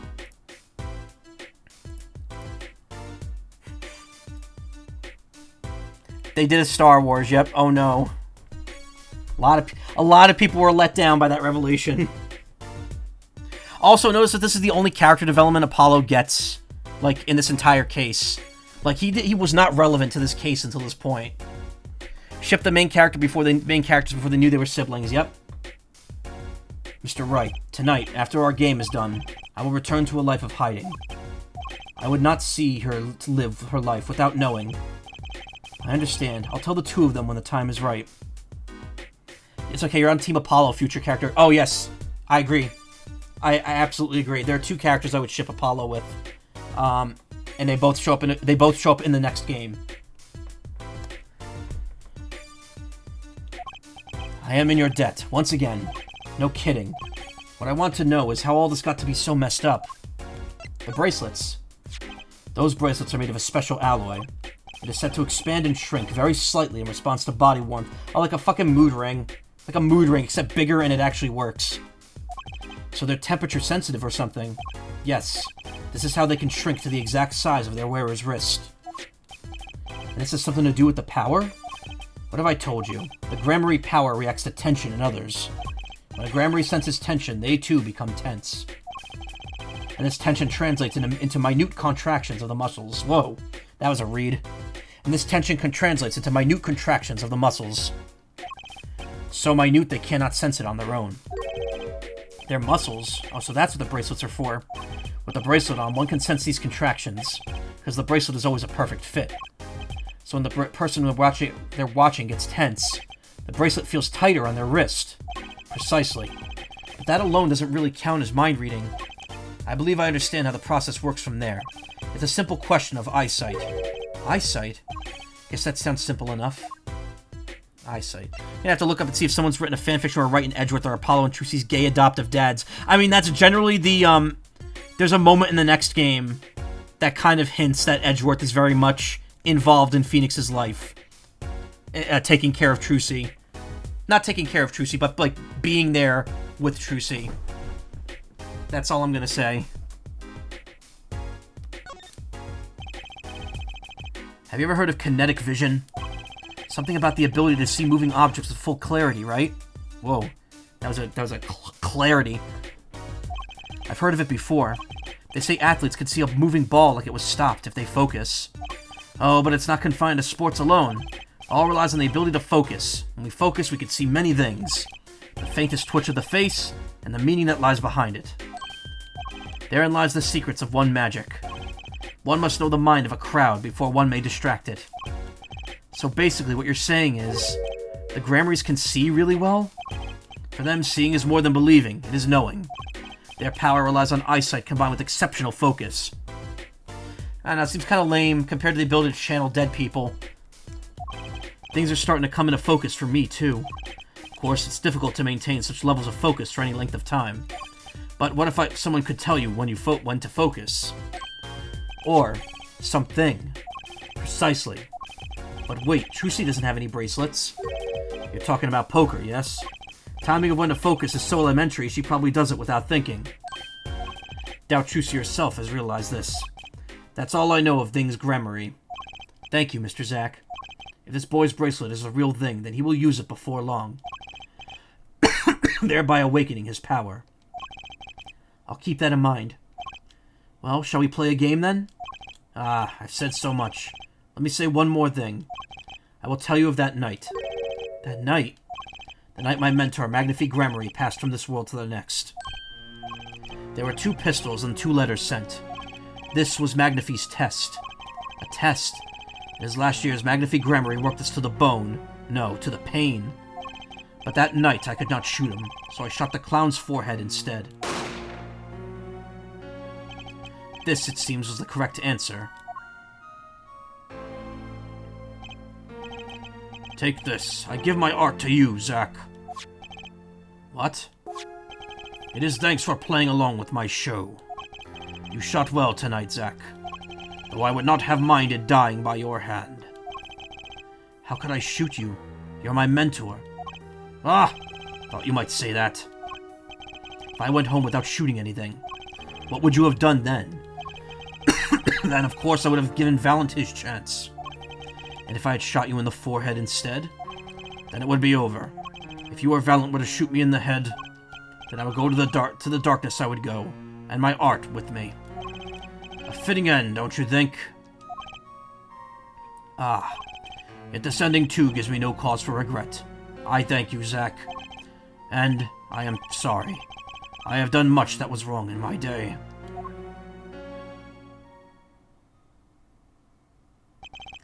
Seems to me that Magnifi wanted you to be his successor all along. That's why the time he gave you was earlier than Valent's. Perhaps, but it was not something we will ever know now for sure. I wonder, what is Valent up to these days? Waiting for you to die. If 7 years pass like this, the performance rights go to him. Ah, and now here I am, and his dream is ended. It's worse than that, actually. Public opinion's a fickle thing, you know?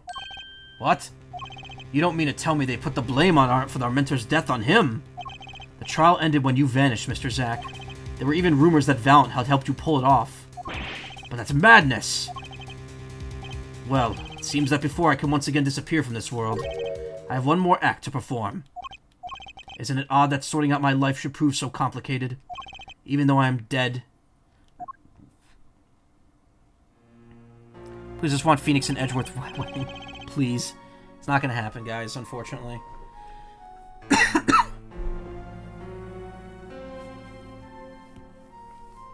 Capcom will never commit to it. That night, Zack Gremory was killed. He died as Shady Smith, the mysterious drifter with a secret past. But he left one thing behind before he parted. This. To whom it may concern, 7 years ago, I, Zack Gremory, murdered my mentor, Magnifi Gremory. I apologize for the trouble caused by my sudden departure from court, and hereby confess to my crime, Zack Gremory. His confession, to use as I saw fit. Of course, he'd killed no one. This was his way of tying up loose ends with his old partner, Valent Gremory. Confession to the slaying of Magnifi Gremory.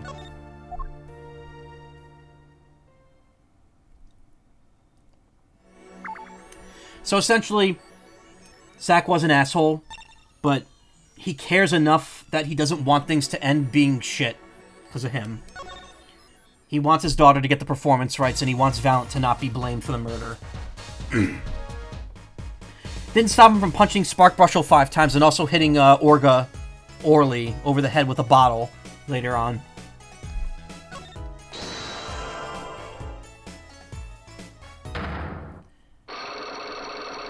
Anyway, back to the present.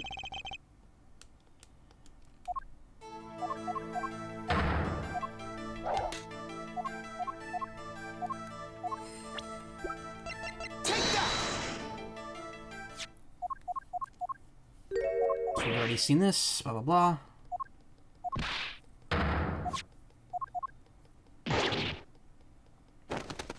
So Trucy and Apollo are half-siblings. And the last is both of their mothers. Anyway, who really killed Zack Gremory? Zack's confession. I believe I have the answer to your prayers right here. Zack Gremory wrote one more thing before passing on. But this is a confession! In which he admits to the killing of Magnifi Gremory. See? All according to your plan. I am a magician by trade. Deception is my life's work. I fool the audience, give them a fleeting dream. Yet it seems the tables have turned. Now I am the audience, believing in the deceptions I have wrought upon myself. Zack wrote this right in front of me, after I explained your situation to him. Alakazam, my god! Hey, Celine, how you doing?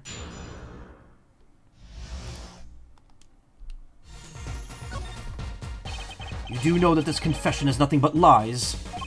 Yes, it's my opinion that Zack Gramarye killed no one. Then you must be thinking the truth is a simple matter of elimination.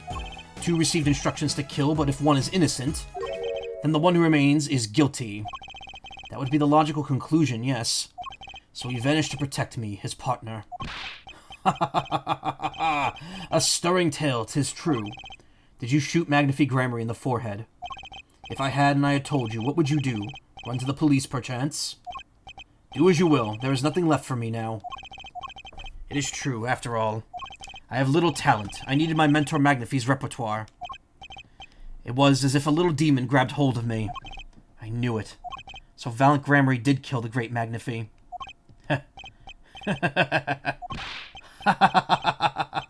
So sorry, Mr. Wright, but it was not I who shot my mentor. What? But if it wasn't you, then who was it? There wasn't another disciple, was there? Another disciple, such as... I don't know. Knack and Talent Gramarye, maybe? Got in about 4 games of Commander, tried the meatball sub at the game shop. Nice. It's pronounced Gramarye. They actually pronounced it. They spelled out the pronunciation the previous case. When we first brought up the Gramaryes. Your wild fancies couldn't be further from the truth. Only Zack and Valiant received those threatening letters. But there was another. One more person that could have fired the pistol that night. I don't suppose you figured it out by now. If it wasn't Zack or Valiant who shot Magnify, I already spoiled it, then it had to be the only other person at the scene, which means... Wait, you don't mean... Yes, the great Magnify Gramarye killed himself. Suicide. It was Phoenix. It was the clown.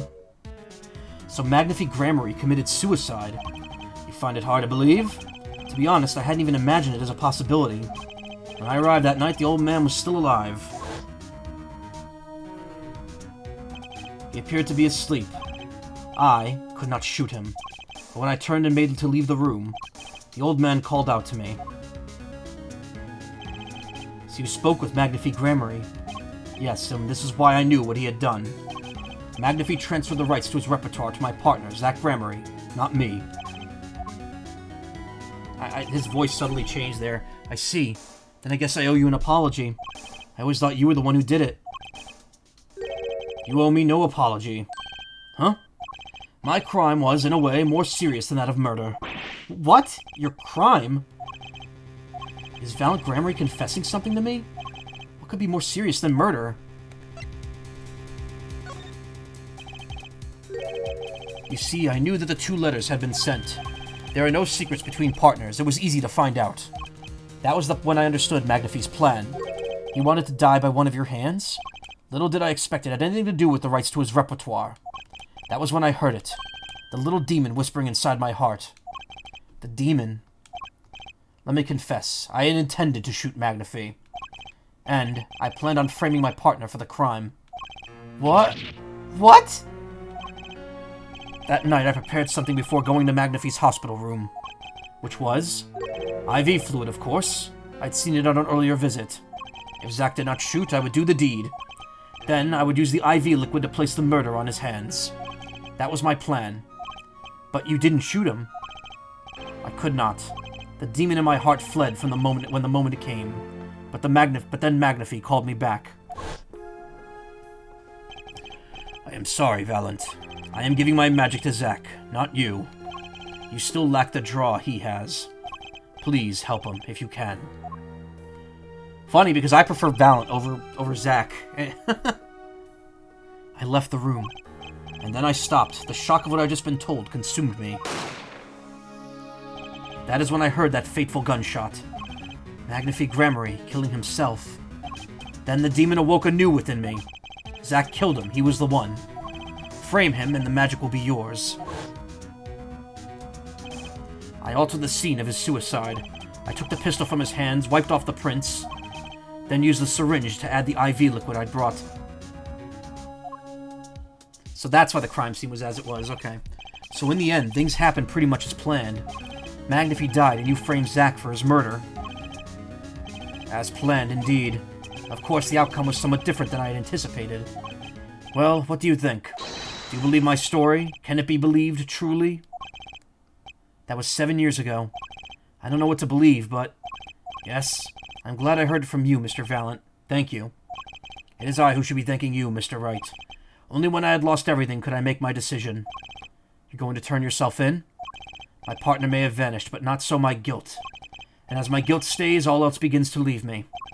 My friends, my performance rights, my magic. I've had enough of vanishing acts. I understand. I thought my life was ruled by a dead man. But I find I was wrong. For Zack Gramarye was alive.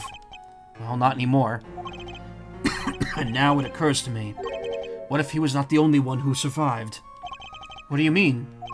You see, now that I think about it, I realize that we never saw proof of her demise. We never saw her body. Her? The mind races and the mouth flaps on. My apologies. Forget this matter. I can only hope that the day will come when I meet my partner again. When I again meet my partner, Zack Gramarye. Then, I shall apologize for my terrible mistake. I'm glad we had this chance to talk. Thank you.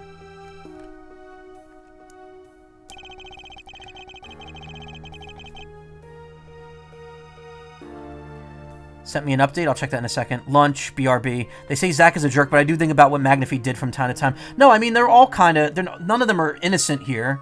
Valiant did some shit. Magnify did some shit. Zack did some shit. All of them have a hand in this. Karma, that looks so confusing. I don't even know how to... I know what those are, those dots on that model, but... Hey, no, it's looking good so far. Keep at it. Zack actually died. Yes, Zack died as Shady Smith. I can't pull the thing up here because we're in the outro for this. Zack Gramarye, Shady Smith, whichever name you prefer, he's no longer with us. The truth revealed in that trial was only a sliver, and the impenetrable darkness that remained has taken another life. I knew what I'd have to do to push back the darkness for good, and it would involve paying that man a visit. How'd he die again? Christoph Gavin hit his head with a grape juice bottle. Speaking of...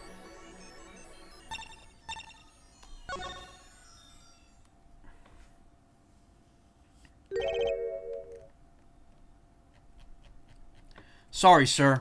Prisoner Christoph Gavin is currently occupied. I see. Do you know when he'll be finished? Well... Could you go find out? Certainly, sir. Please wait here a moment. My apologies to the guard, but there's something I need to see. Oh, we're sneaking. We're sneaking. Apparently, Gavin brought everything in here with him when he came. All the things in here are more valuable than what I have in my office. I'm a bit jealous, but I shouldn't be. I mean, the man's still in prison. That chair is just screaming to be sat in. And if I sat, I'd probably fall asleep. And have very expensive dreams.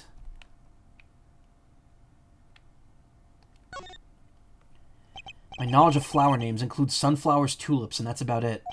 Or so I always thought, but now I see I was wrong. I know that this is a rose. I think. There it is. The yellow envelope. And the sender is... Drew Misham. I was right. When I arrived at the studio, Mr. Misham was at his desk. He seemed to be writing a letter, but he quickly sealed the envelope. It was a yellow envelope. Heard it was left at the crime scene. If this is the last letter that Drew Misham wrote, then there's something I need to do. The last thing I need to do, in fact. Here goes. Let's see if this atroquinine spray finds anything. A rose by any other name, yep.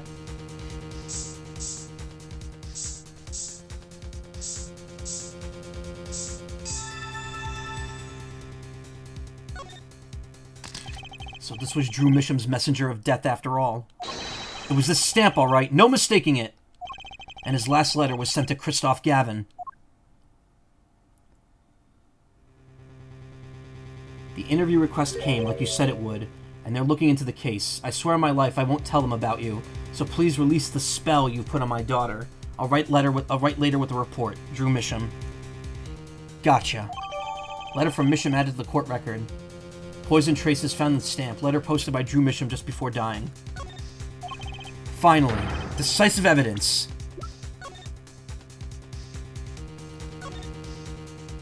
There's no mistaking it. This commemorative stamp was the one on the desk at Drew's studio, which makes this letter he mailed just before he died.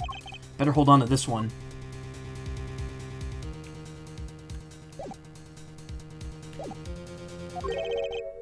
What's this? A burglar? In jail? Gavin! I didn't know you moonlighted in larceny, right? Gavin, there's something I have to ask you. Can I steal your stuff? The answer's no. My apologies, but there's not much I care to discuss. Baron Misham hasn't received her verdict yet. You follow me, Gavin? There are no known survivors of atroquinine poisoning, but it never hurts to hope. Okay, I'll be leaving now then. Right, wait. Yeah, Gavin? Would you mind leaving that letter? It's private. Oh, sorry. Forgot I had it. Many thanks.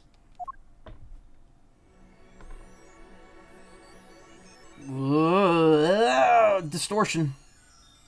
Gavin inflation. Uncomfortable close-ups, damn. I like how the lens clearly changes back to a pin. So yeah, that was a hidden camera the whole time. Guards, they're inflating that. I should have an inflation sound. Actually, I do. I have one, but not in the Stream Deck. Hold on.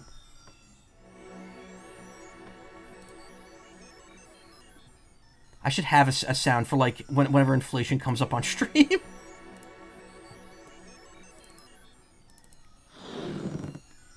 Yeah, there we go. I should put that in the... Why is that not my Stream Deck? Anyway, if you didn't realize it, that's the pin that Emma Skye wears. She has it on her in the first game when she first appears, and she wears it in every appearance. So it's implied that she gave Phoenix this pin that has a hidden camera in it, because you saw there was a lens when it zoomed out there. We've now seen all the clues in this case. Clues I gathered over 7 long years. Now it is time. Every story has an ending. We've come to the final chapter, the final trial. Find the truth. You're the only ones who can.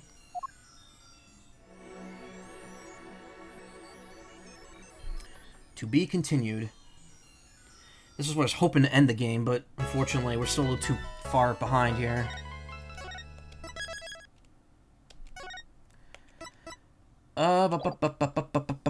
Do I want to take a bathroom break? The answer is yes. I will be right back.